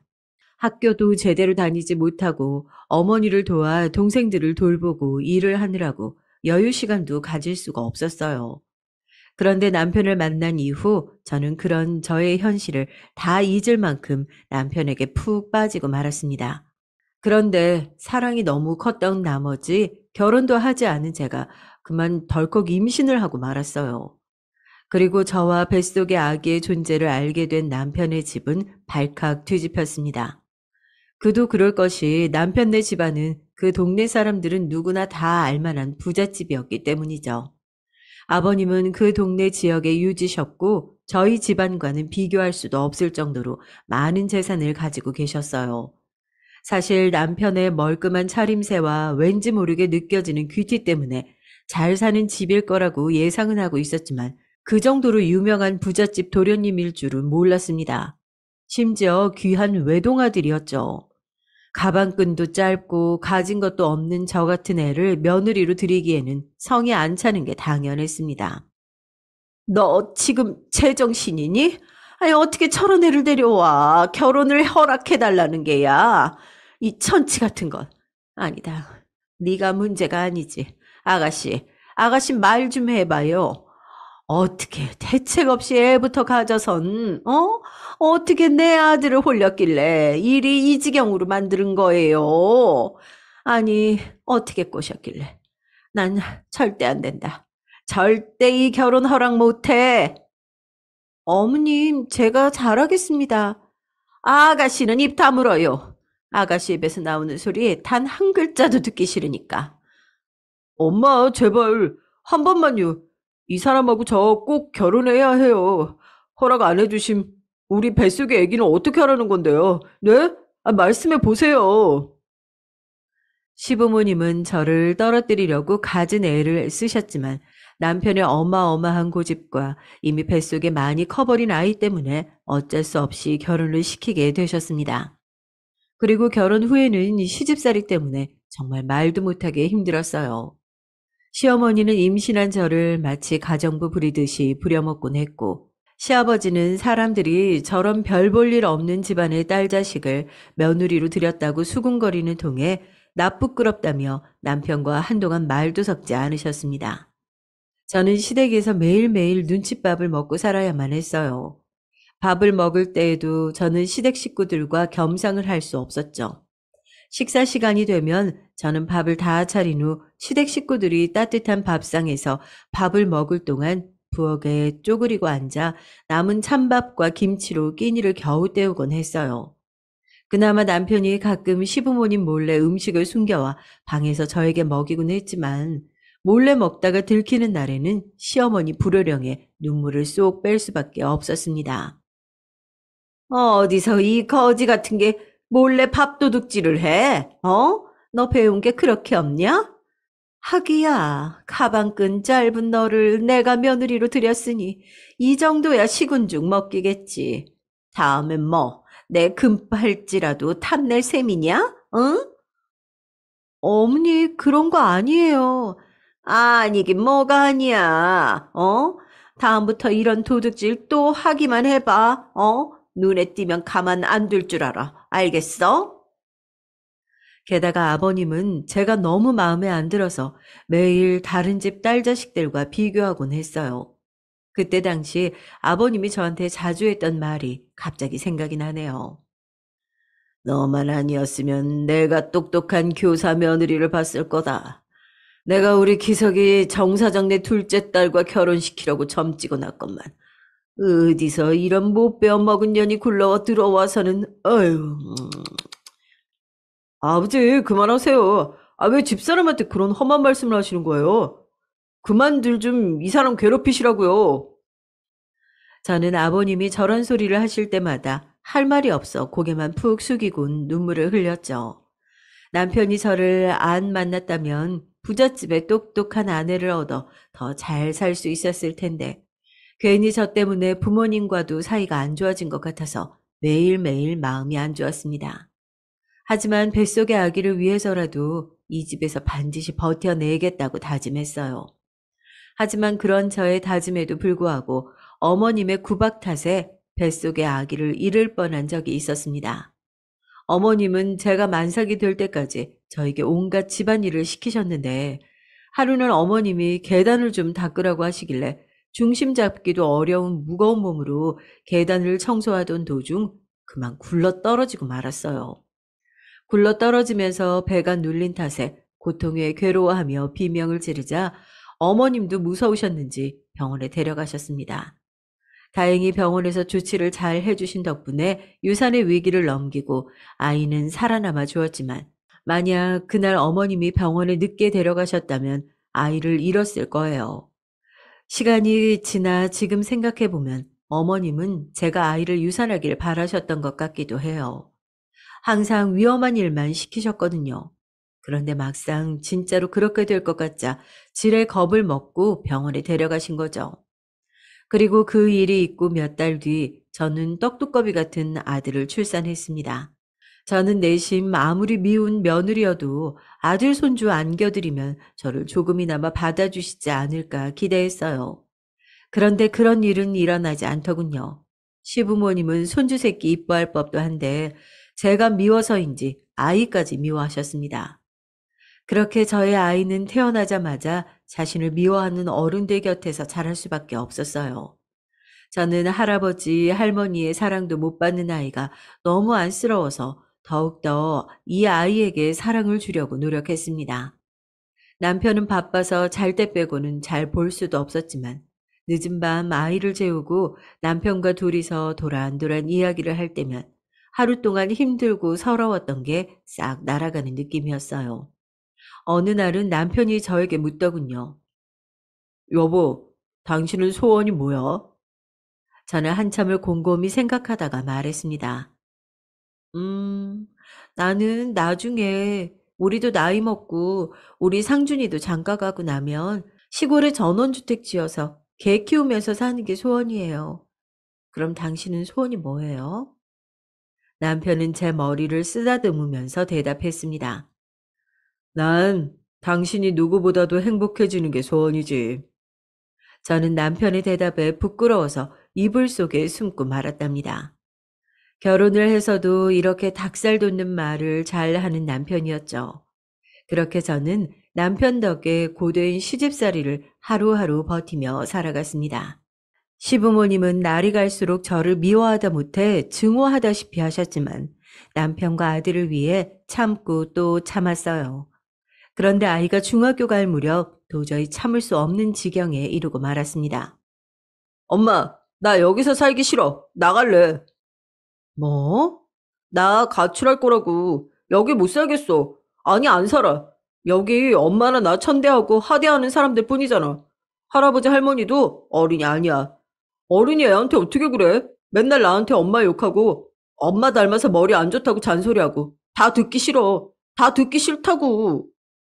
아이가 바락바락 악에 바친 소리를 내지르는데 시부모님마저 말을 잃고 말았어요. 그리고 전 아이가 할아버지 할머니의 막말에 울다 지쳐 잠이 들고 자기는 태어나지 말았어야 한다고 자책하는 모습을 보니 내 아이를 이런 집에서 불쌍하게 키울 수는 없다는 생각이 강하게 들었습니다. 그래서 저는 그 길로 남편에게 이혼을 선언했어요. 뭐? 이혼하자고? 아니, 여보, 힘든 건 알지만. 당신 부모님과 인연 끊을 수 있어요? 난 당신이 끊고 나랑 우리 아들이랑 함께 하겠다면 결혼 생활 이어갈래요. 근데 지금껏 봐온 당신이라면 당신은 효자예요. 효자랑은 못 살아요, 나도. 당신은 좋은 사람이지만 시부모님하고는 이제 얼굴 보며 살 자신이 없어요. 여보, 다시 한 번만 생각해 봐줄 순 없는 거겠지? 내가 이런 부탁하는 거 염치 없는 거겠지? 미안해요. 남편은 제 말에 힘없이 입술만 꾹 깨물었습니다. 남편도 알고 있었을 거예요. 제가 얼마나 힘들었었는지, 나름대로 속을 사기고 살았는지. 근데 이제 한계에 다다랐다는 것을 선포하니 본인도 할 말이 없는지 고개를 떨구고 있다. 미안하단 말을 하며 눈물을 떨구고 말았습니다. 그러더니 이혼이라는 얘기에 큰 충격을 받았지만 본인 힘으로도 부모님을 말릴 수 없었기에 저와 아이를 깨끗하게 놓아주었습니다. 그리고 시댁에서 저에게 한 푼도 내어줄 수 없다고 하시는 통에 남편은 자기가 모은 돈으로 몰래 작은 집 하나를 해주었어요. 아마 시부모님이 아시면 난리 날 걸 알기에 아주 비밀스럽게 집도 알아본 모양이더라고요. 남편은 눈물 콧물 범벅이 되어서는 짐을 싸고 나가는 저를 뒤뜰로 불러 이렇게 말했습니다. 여보, 우리 부모님 때문에 내가 이 정도밖에 해줄 수가 없어서 정말 미안해. 당신이 우리 집에서 10년 넘게 그 수모를 겪은 거 생각하면 내가 너무 미안해서 가슴이 아파. 이제라도 나 잊고 상준이랑 행복하게 살아줬으면 좋겠어. 정말 미안해. 저는 무릎을 꿇고 울고 있는 남편을 말없이 안아주었죠. 사실상 남편도 저와 시부모님 사이에서 나름대로 노력을 했다는 걸 알고 있었습니다. 허나 워낙 드세고 강한 시부모님의 압박에 남편마저 어느 순간 그 노력의 끈을 놓아버렸고 자기도 지치고 말았던 게죠. 알았기에 이해했습니다. 그 길로 전 미련 없이 아들과 함께 그 집을 떠났어요. 그리고 정말 가슴이 찢어지지만 이 집도 있고 남편도 있기로 결심했습니다. 그 후로 저는 아들과 둘이 살면서 먹고 살기 위해 정말 고군분투했어요. 아이 낳고 10년 넘게 가정주부로 지냈던 터라 써주는 데는 많이 없었지만 할 수 있는 일은 최대한 가리지 않고 다 했습니다. 몸이 편찮으셨던 친정엄마는 몇 년 전 돌아가시고 동생들은 각자 살기 바빠서 어디 도움받을 곳도 없었죠. 그래도 남편이 집을 해준 덕에 아들과 함께 몸 뉘일 곳은 있어서 다행이었습니다. 가끔 남편이 생각나긴 했지만 그럴 때마다 어차피 나와는 다른 세상에 살던 사람이니 못 오를 나무 쳐다봤다가 벌 받은 거라고 생각하기로 했어요. 그리고 홀로 아들을 키운 지 몇 년째 밤낮 없이 열심히 돈을 벌다 보니까 그래도 돈이 모이긴 모이더라고요. 남편이 해준 집도 집값이 올라 더 좋은 집으로 이사 갈 수 있게 됐습니다. 사실 그동안 아들을 혼자 키우면서 차라리 시댁에 아이를 주고 왔으면 이 아이만큼은 지금보다 훨씬 넉넉하게 살았을 텐데 하는 생각이 들 때도 있었지만 아이가 시댁에서 구박되기로 살았을 생각을 하니 아찔하더라고요. 그래서 아이를 데리고 나온 게 잘한 결정이라고 생각하다가도 또 한편으로는 아이가 나중에 커서 저를 원망하면 어쩌나 걱정도 많이 했어요. 그런데 점점 돈이 모이고 좋은 집으로 이사도 가게 되니까 한시름 마음이 놓이더라고요. 그리고 그맘때쯤 여기저기 직장을 옮기던 저는 우연히 한 회사에 들어가게 됐습니다. 직원이 몇 명 안 되는 작은 회사여서 온갖 잡일을 다 해야 했어요. 하지만 저는 아들을 대학에 보내기 위해서는 찬밥 더운 밥 가릴 수 없었기 때문에 열심히 다녀야만 했습니다. 매일 야근에 끼니를 제때 챙기지 못하고 회사 일이라면 만사 제쳐두고 달려들어 붙잡곤 했죠. 그래서 이제 아들은 엄마, 오늘도 고생했지? 아니야. 우리 아들 혼자 밥도 잘 차려 먹고 이제 다 컸네. 아니야. 엄마 고생하는데 내가 더 못 도와줘서 미안해. 공부 내가 열심히 해서 꼭 좋은 데 취직해서 우리 엄마 일 안 할 수 있게 해줄게. 힘든 제 마음을 알아주기라도 하듯 말도 잘 듣고 때론 어깨도 주물러주며 애교를 피우더라고요. 그리고 그렇게 공부를 열심히 하며 엄마를 호강시켜주겠다는 아들은 좋은 대학에 들어가게 됐어요. 아들이 명문대 붙었다는 소리를 들은 날 어찌나 감격스럽고 기분이 좋던지 새삼스럽게 눈물이 나 혼났습니다. 혼자 아이를 키우며 고생고생했던 일들도 주마등처럼 스쳐 지나가며 스스로 참 장하다는 생각도 들었고요. 그리고 하나 더 좋은 소식은 때마침 제가 다니던 회사도 점점 커져서 이제는 제법 큰 회사가 되어 있었어요. 거의 초창기 멤버였던 저는 꾸준히 회사를 다닌 덕에 아들이 대학을 졸업할 때쯤에는 직급도 꽤 오르게 되었습니다. 사실 저같이 가방끈 짧고 배운 거 없는 사람이 이렇게 되기는 힘들죠. 하지만 제 성실함을 좋게 봐주시고 가족같이 챙겨주시는 사장님 덕에 저는 점점 연봉이 올라 삶의 여유가 생기기 시작했습니다. 이젠 어딜 가서도 커리어 우먼 소리도 듣고 재테크에도 관심이 생겨 돈 불리는 재미도 슬슬 알아가게 됐어요. 친구들도 가끔 절 보면 난 네 팔자가 제일 부럽다. 너 수중에 네 돈 있잖니. 네가 번 돈, 우린 다 남편이 벌어다 준 돈으로 쓰느라 맨날 눈치가 보여. 나도 그냥 애 키우면서 계속 일할 걸 후회된다. 그러면서 부러움 담긴 눈길을 보내곤 했습니다. 그럴 때마다 전 머쓱하게 웃긴 했지만 내심 이 정도면 우리 상준이도 나중에 결혼할 때 저처럼 가난하다고 무시당하지는 않겠구나 했어요. 그게 다행이었죠.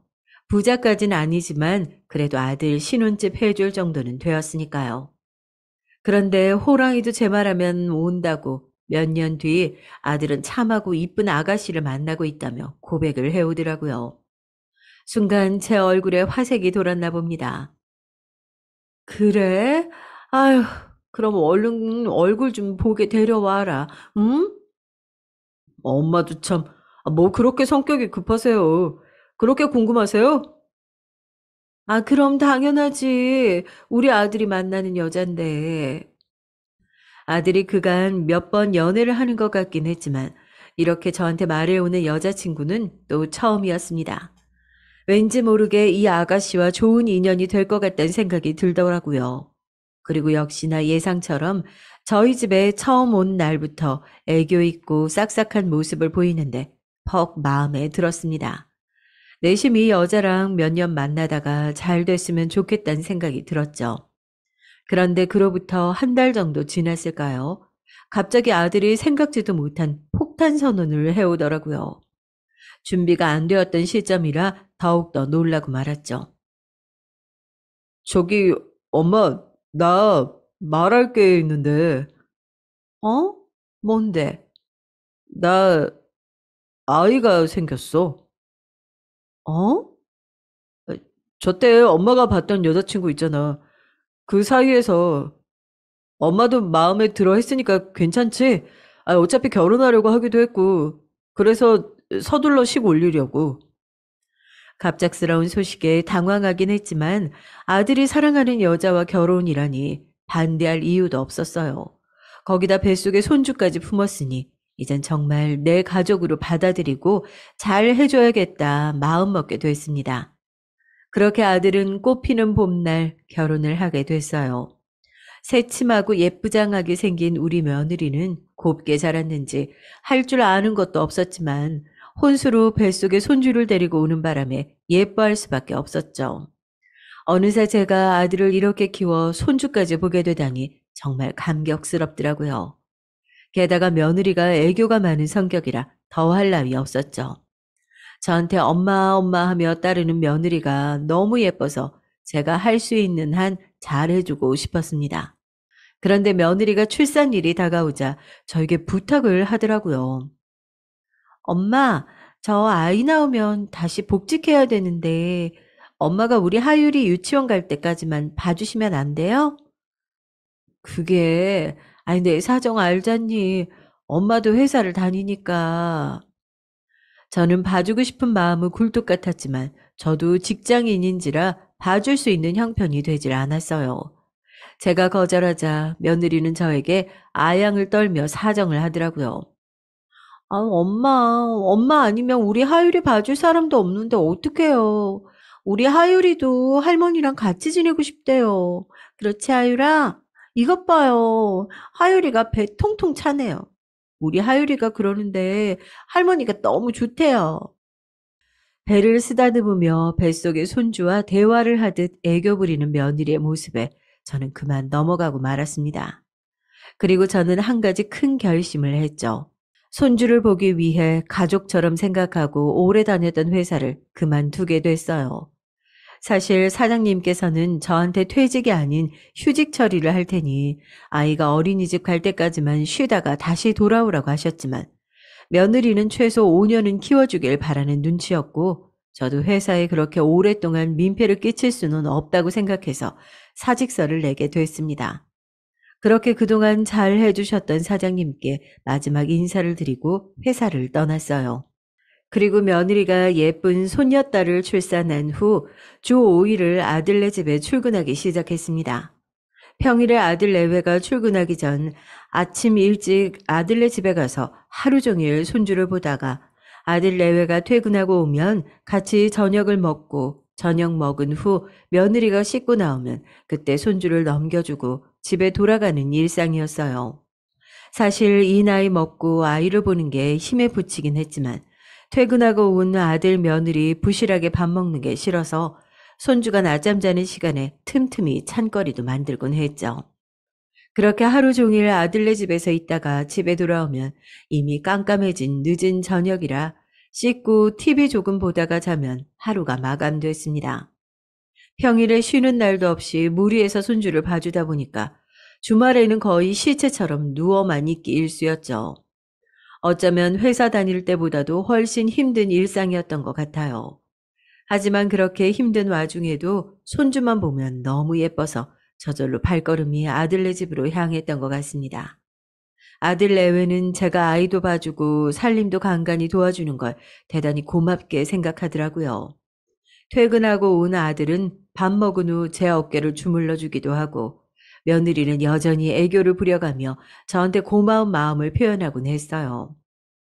엄마, 하율이 보느라고 바쁘신데 언제 이런 반찬은 다 하셨어요. 어머, 이거 진짜 둘이 먹다가 하나 죽어도 모를 정도로 맛있어요. 역시 우리 엄마 최고.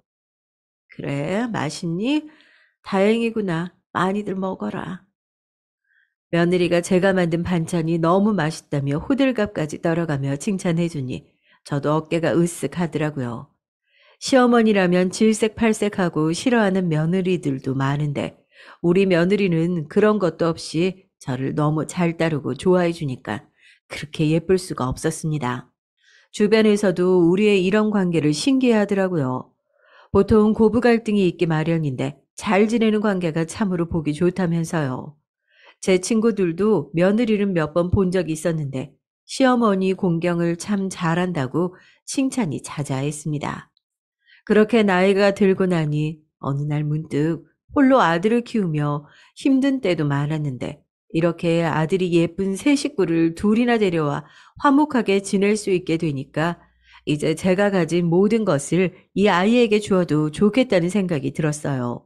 그래서 몇 년이 지나 손녀딸이 유치원에 들어갈 때가 되자 저는 제가 가진 모든 재산을 이 아이들에게 주고 남은 여생을 지금처럼 행복하게 살기로 결심했습니다. 그런데 친구들은 이를 두고 조금 반대를 하더라고요. 예, 아유, 요즘 얼마나 흉흉한 일들이 많은데 뭐 그런 큰 결정을 해. 조금 있다가 넘겨. 아, 뭘 벌써부터 넘기려고 해. 그러게나 말이다. 아이, 100세 시대라잖아. 너 지금 넘기면 나중에 일이라도 생기면 어쩌려고. 허나 전 애초에 친구들의 말을 그냥 흘려 넘기곤 했어요. 내 며느리고 내 아들인데 당연히 내가 더 잘한다고. 나한테 얼마나 잘하는 애들인데 하면서요. 친구들도 직접 며느리 행실을 보긴 했던 터라 더 말을 잇지 못하더라고요. 지금은 그때의 제 행동을 무척이나 후회하지만 그땐 그만큼 아이들을 끔찍이 믿었습니다. 저는 하루 날을 잡아 아들 내외를 앉혀두고 말했어요. 난 너희가 이렇게 행복하게 사는 걸 보니 이제 죽어도 여한이 없다. 내가 가진 재산 그렇게 많지는 않다만 어차피 죽으면 너희한테 물려줄 거 좀 더 일찍 물려주면 너희도 편하지 않겠니? 한 살이라도 젊을 때 돈 있어야 고생을 덜 하고 살지. 나는 나이 먹고 어디다가 쓸 데도 없다. 정말이에요, 엄마? 세상에 뭐라 말해야 할지 모르겠어요. 너무 감사해요. 제 말에 놀라는 아들 내외에게 저는 제가 살던 집과 그동안 모아둔 예금과 적금 그리고 퇴직금이 들어있는 통장까지 전부 다 주겠다고 말했습니다. 나에게는 가끔 커피나 사 먹을 용돈 정도만 주면 되니까 이참에 너희들과 같이 살게 해달라고 하면서요. 그러자 아들과 며느리는 감격해서 고개를 세차게 끄덕이더군요. 엄마, 당연히 제가 모시고 살아야죠.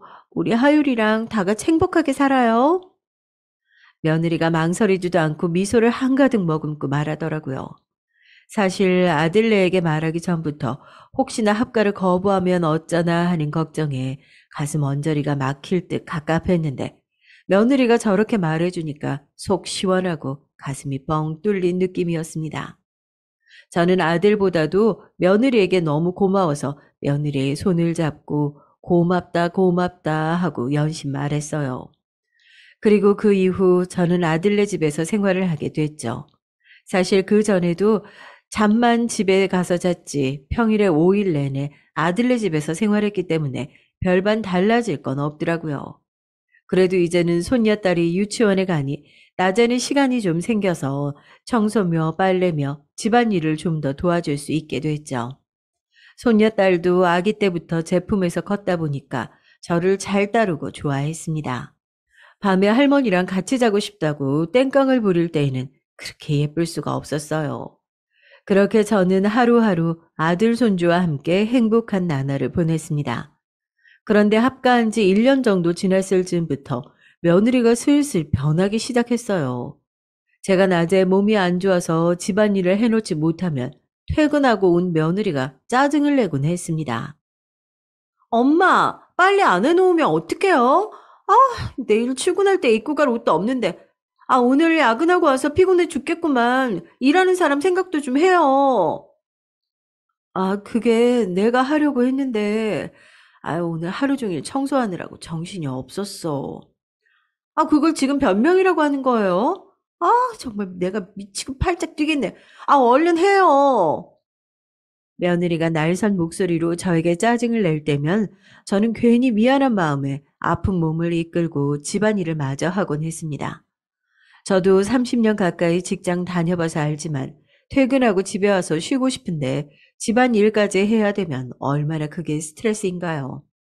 집에서 쉬는 제가 하나라도 더 해야죠.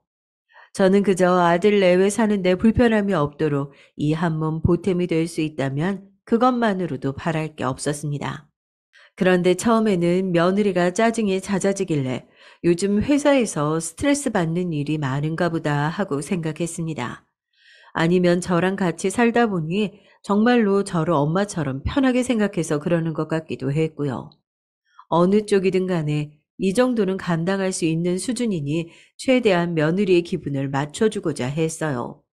하지만 얼마 지나지 않아 왠지 모르게 저를 하대하는 느낌이 들기 시작하자 기분이 조금 이상하더라고요.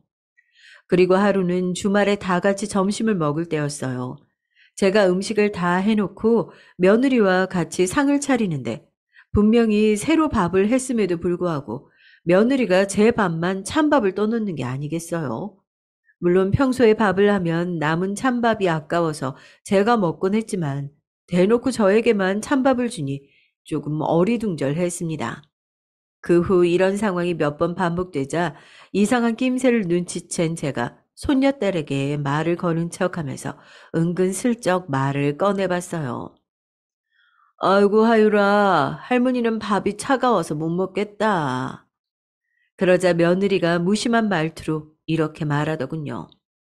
엄마 원래 찬밥 좋아하시잖아요. 찬밥 버리기 아까운데 그냥 드세요. 아니면 데워드려요? 어? 아니다. 됐다. 굳이 새밥도 아닌 찬밥을 데워주겠다는데 며느리의 말에 기분이 상했지만 됐다고 하고선 찬밥을 꾸역꾸역 먹었어요.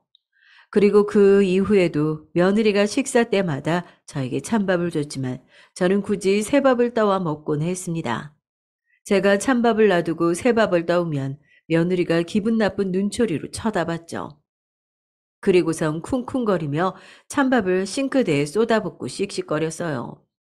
내가 먹는 밥이 그렇게 아까운가 하는 생각에 서러웠지만 티내지 않으려고 노력했습니다. 며느리는 아마 언젠가부터 제가 쓰는 돈, 제가 먹는 밥, 제가 쓰는 물건 등 모든 것이 아깝다고 느껴졌었나 봐요. 머리를 감을 때에는 샴푸를 한 번만 자라는 둥, 낮에 집에 혼자 있을 때에는 보일러를 켜지 말라는 둥, 유독 제가 쓰는 것에만 아껴 쓰자며 잔소리를 해댔습니다. 특히 어느 날은 제가 보일러를 좀 켰다는 이유로 요즘 난방비 폭탄인 거 알죠? 두꺼운 옷 입고 계시면 되는데 도대체 무슨 정신으로 보일러를 이 오랜 시간 트신 거예요? 아니, 제정신이세요? 아니면 돈이 썩어 남아 돈다고 생각하시는 거예요? 지금 돈 한 푼 아끼려고 저는 이렇게 발 동동 구르는데 어머님 뭐냐고요? 기가 차더라고요. 예, 내가 잠깐 잠이 들었다. 그래서 미처 끄질 못했어. 이게 그리 큰 잘못이니? 그리고 니들이 뭐가 돈이 부족하다고 내가 준 게 있는데 어머 어머 생색내시는 거예요 지금? 그 돈 준 것 좀 가지고? 그날의 싸움으로 전 한 달간 며느리와 냉전 상태에 들어갔고 나중에 아들이 중재해서 겨우 화해했습니다. 그런데 참 서럽더군요. 겨울이면 지들 외투는 두세 벌씩 사면서도 저는 10년이 된 패딩 하나로 버티게 했고요. 여름에는 노인네가 뭔 더위를 타냐며 에어컨도 못 켜게 했습니다. 심지어 여기서 더 서러웠던 건 며느리가 지 엄마한테 그렇게 하는데도 아들내미는 본척 만척 신경도 안 쓰더라고요. 얘야, 내가 솔직히 좀 힘들다. 잔소리가 보통이 아니야. 내가 이 나이 들어서 저런 잔소리 듣고 있어야겠니? 네가 아들이면 중재를 좀 해다오, 응? 엄마, 뭐 그 사람 말 틀린 거 있나? 뭐야? 그렇잖아요. 나도 저 사람도 돈 버느라 힘드니까 엄마한테 그냥 속풀이 좀 하는 거 가지고 나이 드신 양반이 이해 좀 해주면 되지. 왜 그런 걸로 삐져요, 삐지긴. 그냥 엄마가 이해해. 엄마가 이해하면 모두 다 편할 걸. 참, 엄마도 쪼잔스럽네. 맥없이 저런 말을 듣고 있는데 참 자식 키운 세월이 참 더덥고 보람없게 느껴지더라고요. 내가 저 아들을 키우면서 행복했던 시절이 컸기에 허망함도 그만큼 더 컸던 것 같습니다. 그리고 문제가 하나 더 생겼죠. 처음에 합가하면서 제가 얘기했던 용돈, 그것도 날이 갈수록 액수가 적어졌습니다. 어차피 저도 어디 막 나가서 돌아다니는 성격도 아니고 집에 있는 날이 많으니 돈 쓸 일이 많지 않아 큰 돈을 바라진 않았어요. 그래서 처음에는 한 달에 40만 원씩만 받기로 했는데 그 돈도 저에게는 넉넉하더라고요. 평생 직장 생활만 해서 그런가 동네에서 커피 한 잔 마실 사람 없고 친구들도 멀리 살고 딱히 취미가 있는 것도 아니어서요. 그냥 낮에 손녀딸 유치원 보내고 남는 시간에 동네 한 바퀴 돌다가 붕어빵이나 군고구마 장수가 있으면 한 봉지씩 사오거나 가끔씩 손녀딸 장난감이나 옷을 사주는 데에는 충분한 금액이었습니다. 그런데 언젠가부터 생활이 빡빡하다면서 금액을 줄이기 시작하더니 나중에는 한 달에 10만 원으로 줄여버리더라고요. 어차피 잘 나가지도 않는데 그 돈이면 충분하지 않냐면서요. 이건 좀 아니다 싶어 반박하니까 눈이 휘둥그레질 만한 말을 하더군요. 예, 10만 원? 10만 원은 좀 나도 사람 사는 것처럼 살아야 할 텐데. 엄마, 사실 그게 이해가 요즘 사업을 하고 싶대요. 그래서 돈 지출이 많아요. 엄마가 이해해 주세요. 뭐, 사업을 한다고? 아들이 사업을 한다는 것이었죠. 갑작스레 웬 사업이냐고 하니까 자기 평생 꿈이 사업하는 거였다며 무슨 커피 가게를 차린다고 하더라고요. 제 아들이니 아는 사실이지만 아들은 뭔가 장사에 어울리지 않는 사람이었어요. 바로 걱정부터 앞서는데 자기가 알아서 다 하겠단 말에 그냥 응원해 주는 게 최선이었습니다. 한편 용돈이 10만 원으로 줄고 나서 예전만큼 손녀딸 장난감을 자주 사줄 수는 없었지만 그래도 아들네 먹고 사는데 팍팍하다고 하니까 아껴 써야겠다 생각했습니다. 그런데 10만 원으로 줄인 것까진 괜찮았지만 현금으로 주던 용돈을 어느샌가부터 카드로 주기 시작하더니 점점 눈치가 보이더라고요. 며느리가 체크카드에 딱 10만 원만 넣어서 저에게 주었는데 제가 어디 가서 카드를 긁을 때마다 며느리에게 문자가 가다 보니까 감시를 당하는 느낌이 들었어요. 제가 뭘 쓰든 상관을 안 하면 괜찮지만 문자가 날아갈 때마다 며느리가 저에게 전화해서 꼬치꼬치 따지곤 했거든요. 하루는 낮에 동네를 산책하다가 새로 오픈한 커피숍이 있어서 들어가 봤어요. 유명한 프랜차이즈 커피숍이었는데 커피를 안 마신 지도 한참 돼서 한 잔 사보았죠. 오랜만에 따뜻한 커피를 들고 산책을 하니 직장 다닐 때 생각도 나면서 너무 좋더라고요. 그런데 그때 며느리에게 전화가 걸려왔습니다. 전화를 받자 며느리는 다짜고짜 저에게 따지더군요. 엄마, 돈이 썩어 넘치죠, 지금? 아니, 무슨 집에 있는 사람이 그렇게 비싼 커피를 사 먹어요? 집에 내가 믹스커피 사다 놨는데 그거 드시면 되지. 누가 보면 아주 커리어 우먼인 줄 알겠어. 정 먹고 싶으면 집 앞에 1,500원짜리 아메리카노도 파는데 굳이 왜 비싼 데 가서 드시는 거예요? 저는 황당해서 순간 말이 안 나왔지만 숨을 내쉬고 침착하게 얘기했습니다. 아니, 집 앞에 새로 커피숍이 오픈해서 한번 가봤는데 내가 금액까지는 생각을 못했네. 그래, 그래. 네가 요새 돈 버느라 힘들 텐데 내가 좀 생각이 짧았다. 제가 언짢은 기분을 숨기고 수그리듯이 말하자 며느리는 기세 등등해져서 더 언성을 높였습니다. 알면 조심하세요. 그렇게 쓸데가 없는 데다가 돈을 쓰면서 용돈 더 줄일 수밖에 없겠어요. 아시겠어요? 어디 5만 원으로 줄여드릴까요? 며느리의 성화에 저는 풀이 죽은 목소리로 알겠다고 조심하겠다고 대답할 수밖에 없었죠. 모아놓는 돈과 퇴직금까지 탈탈 털어 아들 내외에게 줘버린 탓에 제 수중에는 10,000원 한 장 없었으니까요. 더군다나 언젠가부터 용돈 외에는 일절 저에게 돈을 쓰지 않는 아들 내외 때문에 사소한 병원비 진료 같은 것도 최대한 용돈으로 해결해야 했는데 이런 상황에서 괜히 며느리의 심기를 건드렸다간 제 삶만 더 힘들어질 뿐이었어요. 그리고 며느리는 제가 쓰는 병원비도 아까워했기 때문에 저는 항상 감기에도 걸리지 않도록 조심했습니다. 30여 년 전 아들을 낳았을 때 산후조리도 하지 못하고 시집살이에 고생만 한 탓에 무릎이며 허리며 성한 곳이 없었지만 물리치료를 다니고 싶어도 말하기에도 눈치가 보여서 꾹꾹 참기만 했어요. 그러다가 어느 날 빨래바구니를 옮기던 저는 그만 손목이 삐끗하고 말았죠. 처음에는 살짝 욱신거리기만 했는데 다음 날이 되니까 손목에 부어서 잘 움직여지지 않더라고요. 살짝만 움직여도 시큰거리고 바늘로 찌르는 듯이 아픈 탓에 집안일에 손을 댈 수가 없었죠. 어쩔 수 없이 저는 병원에 가야겠다고 며느리에게 말했습니다. 저 하율이 엄마야, 내가 어제 손목을 삐끗했는데 뭐가 잘못됐는지 손목이 퉁퉁 부어서 움직일 수가 없네. 내일 병원에 좀 가야 될 것 같은데 병원비가 좀 모자라서. 그러자 며느리는 제 손목을 힐끔 보더니 말하더라고요. 그거 그냥 얼음 찜질하면 낫는 거 아니에요? 굳이 병원 가셔야 돼요? 아, 괜히 병원에 돈 갖다 버리지 말고 그냥 얼음 찜질이나 좀 해보세요. 며느리의 매정한 말에 저는 어쩔 수 없이 며칠 더 지켜보기로 했습니다. 하지만 얼음 찜질을 해보고 마사지도 해보았지만 손목의 통증은 점점 더 심해질 뿐이었어요. 그래서 며느리에게 다시 한번 얘기를 해봤는데 며느리도 제가 손목 때문에 집안일을 못하자 그건 또 그것대로 불만이었는지 빨리 병원에 다녀오라며 카드를 던져주더군요. 저는 바닥에 떨어진 카드를 주우면서 너무 서러웠지만 한마디 말도 못하고 돌아섰습니다.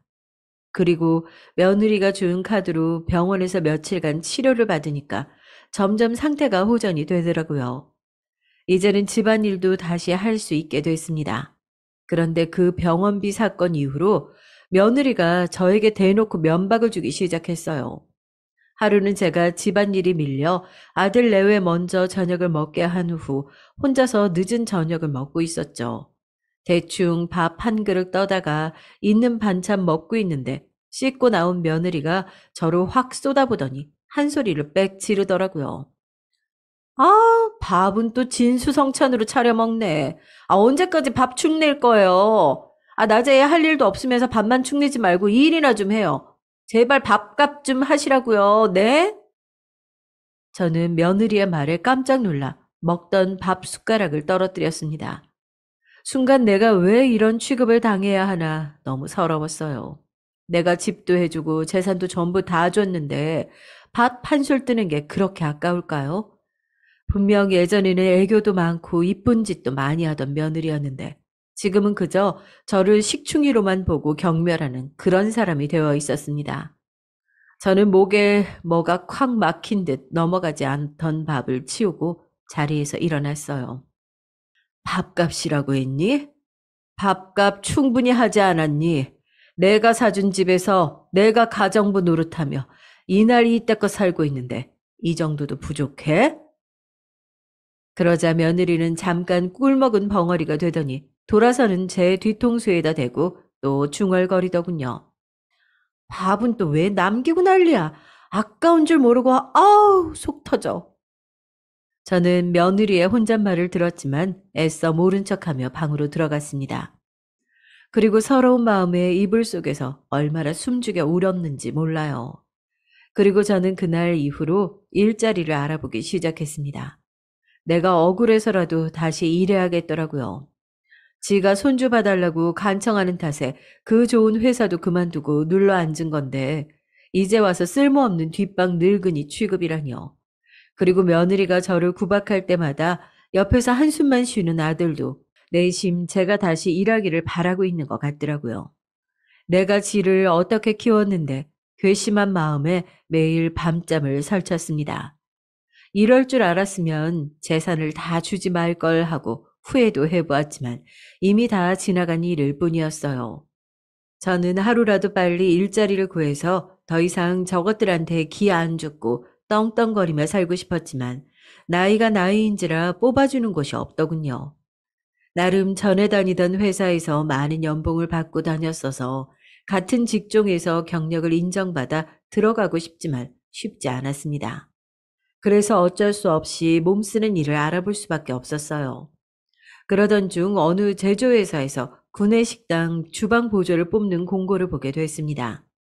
주방 일은 아들이 어렸을 때 잠깐 해본 적이 있어서 얼마나 힘든지 알고 있었지만 눈칫밥 먹고 사느니 몸이 힘든 게 낫다 싶어서 지원해봤죠. 면접 보러 오라는 말에 가보았는데 이름은 처음 들어봤지만 꽤 규모가 있는 회사더라고요. 회의실에서 담당자와 면접을 보고 있는데 회의실 창문 밖에서 누군가가 쳐다보는 느낌이 들었어요. 하지만 고개를 돌려보았을 때 아무도 없길래 그냥 저의 착각인 줄로만 알았습니다. 그리고 면접이 끝난 다음 날 아쉽게도 채용하지 않기로 했다는 문자를 받았어요.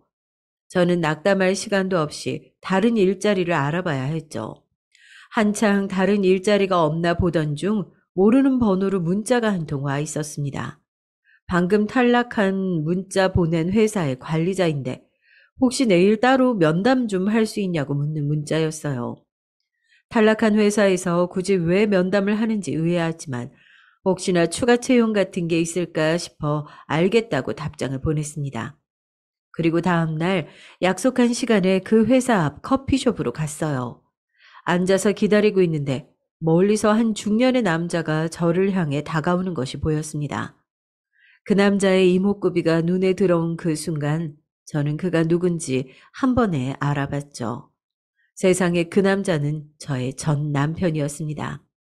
희끗해진 머리에 주름이 진 얼굴이었지만 한눈에 알아볼 수 있었죠. 전 남편은 성큼성큼 걸어오더니 머뭇거리며 제 얼굴을 한참이나 쳐다봤어요. 저는 영문은 알 수가 없었습니다. 아니, 당신이 여기 어떻게... 많이 놀랐지? 다행이다 만나서. 중후해진 그의 목소리를 듣자 지난 세월이 머리에 스쳐 지나가는 듯 했습니다. 전 남편과 헤어진 지도 벌써 20년. 정말 사랑했지만 시댁의 괴롭힘으로 인해 견딜 수 없어 이혼할 수밖에 없었던 지난 날이 떠올랐어요. 저는 알 수 없는 감정이 휘몰아쳐서 저도 모르게 눈물이 차오르는 걸 느꼈습니다. 전 남편도 마음이 복잡한지 안절부절하며 말을 겨우 잇더군요. 잘 살고 있는 거지? 우리 상준이도 벌써 30살이 넘었겠네. 20년 전 당신이랑 상준이 그렇게 보내고 내가 정말 얼마나 힘들었는지 몰라. 우리 부모님 원망도 참 많이 했지. 몇 번이고 당신 찾아서 가고 싶었지만 혹시 또 나 때문에 당신 힘들게 할까봐 여태까지 참았어. 그런데 이렇게 만나게 됐네. 저는 전 남편의 따뜻한 말에 눈물을 참을 수가 없었습니다. 남들이 쳐다보고 있는 줄도 모르고 주책맞게 울고 말았네요. 그리곤 도대체 여기에 어떻게 온 거냐고 물어봤어요.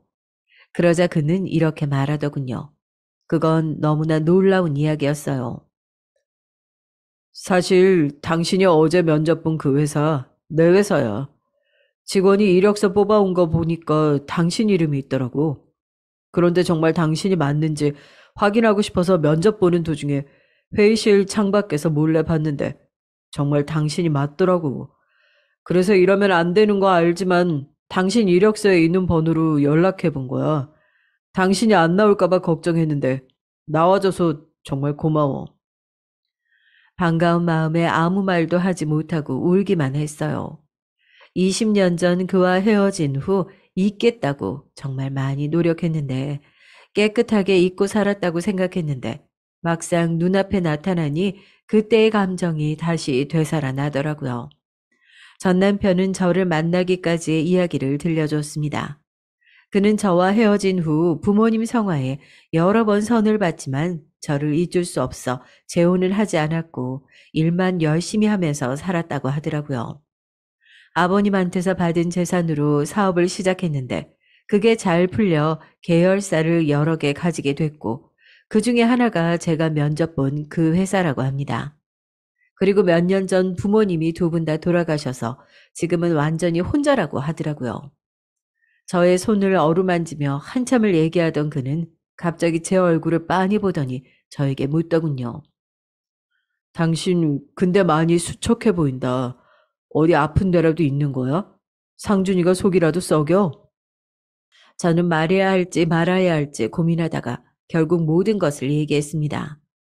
전 남편과 헤어진 후 어떻게 살았는지, 그리고 아들을 결혼시키고 전 재산을 준 후 지금 하루하루 눈칫밥을 먹으며 서러움에 매일 눈물로 밤을 지샌다는 얘기까지요. 왜 그런 긴 이야기를 늘어놓았는지 모르겠지만 그 순간 제 마음을 알아주는 사람이 있다는 것에 안도했는지 주저리 눈물 쏟으며 말하고 말았죠. 전 남편은 제 긴 이야기를 들으며 얼굴이 울그락불그락해지더니 테이블을 주먹으로 쾅 치더라고요. 내 상준이 이놈 새끼 가만 안 둬. 아무리 내 아들이지만 지 마누라가 엄마한테 그 짓거리를 하는데 그걸 보고만 있단 말이야? 안 되겠어. 당신 지금 나랑 어디 좀 같이 가. 전 남편은 제 손을 잡아 끌어 커피숍 밖으로 나가더니 저를 차에 태웠어요. 그리고 목적지도 말해주지 않고 어딘가로 가더라고요. 저는 어디 가는 거냐고 물었지만 그는 대답도 하지 않고 화난 표정으로 운전만 했습니다. 그렇게 차로 1시간 남짓 갔을까요? 웬 한적한 동네에 차를 세우더니 저보고 내리라고 하더군요. 내려보자 물 좋고 경치 좋은 곳에 예쁜 단독주택 한 채가 지어져 있었습니다. 여보, 여기가 어디예요? 전 남편을 멀뚱멀뚱 쳐다보며 물었어요. 그러자 제 어깨를 다정하게 잡고 얘기하더군요. 당신 예전에 전원주택 지어서 사는 게 꿈이라고 했었잖아.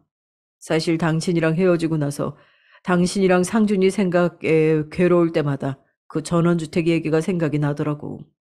꼭 당신을 행복하게 해주고 싶었는데 그래서 나중에라도 기회가 된다면 당신에게 사죄하고 싶어서 5년 전쯤에 지어놓은 집이야. 지금은 내가 별장으로 쓰고 있지만. 그는 잠깐 말을 멈추더니 제 눈을 똑바로 쳐다보며 다시 얘기했습니다. 당신 당장 짐 싸가지고 그 집에서 나와. 내가 당신 어떤 마음으로 보냈는데 당신 그런 꼴 당하면서 사는 거 난 못 봐. 당신 상준이한테 준 전 재산 몇 배는 더 내가 당신한테 줄 수 있으니까 남은 여생 여기서 편하게 살자. 응? 이제 당신 괴롭히던 우리 부모님도 안 계시잖아. 상준이 그놈은 내가 버릇을 단단히 고쳐놓을 테니까 걱정하지 말고. 아니, 그래도 저는 그의 갑작스러운 말에 뭐라고 대답해야 될지 모르겠더라고요. 오늘 아침까지만 해도 커피 한 잔 사 먹을 수 없는 비루한 인생이었는데 갑자기 전 남편이 나타나 이렇게 꿈만 같은 제안을 하니 어안이 벙벙해서 제대로 생각을 할 수가 없었어요. 저는 아무래도 하루아침에 결정할 수 있는 문제가 아닌 것 같아서 조금만 더 생각할 시간을 달라고 했죠. 그리고는 오랜만에 전 남편과 산길을 산책하며 즐거운 시간을 보냈습니다. 집에 돌아간 후 저는 남편과 만난 것에 대해 아들과 며느리에게 입도 뻥끗하지 않았어요. 며느리는 저보고 어딜 그렇게 싸돌아다니냐면서 또 면박을 주더군요. 저는 며느리의 말을 한 귀로 흘린 후 오랜만에 편안하게 잠이 들었습니다. 그리고 그날 이후 저는 전 남편과 계속 연락과 만남을 지속했어요. 그리고 다시 합치는 문제에 대해서는 조금 더 고민이 필요할 것 같아서 차차 만나면서 생각해 보기로 했고요. 사실 20년 만에 만나서 그때의 그 감정이 남아있을 거라고는 생각도 못 했는데 제 3번도 만나기 전에 20년 전 내가 사랑했던 그 남자가 아직도 나를 사랑하고 있다는 것, 그리고 저도 아직 그를 사랑하고 있음을 깨닫게 됐죠. 그렇게 그와 재회한 지 1시간 뒤 저는 그의 제안을 받아들이기로 했습니다. 그리고 아들 내외가 손녀딸을 데리고 나들이를 간 주말 아침, 저는 방에서 조용히 짐을 쌌어요. 워낙 가진 게 없어서 짐이라곤 옷 몇 가지 뿐이더군요. 저는 쪽지 한 장 남기지 않은 채 집을 떠났습니다.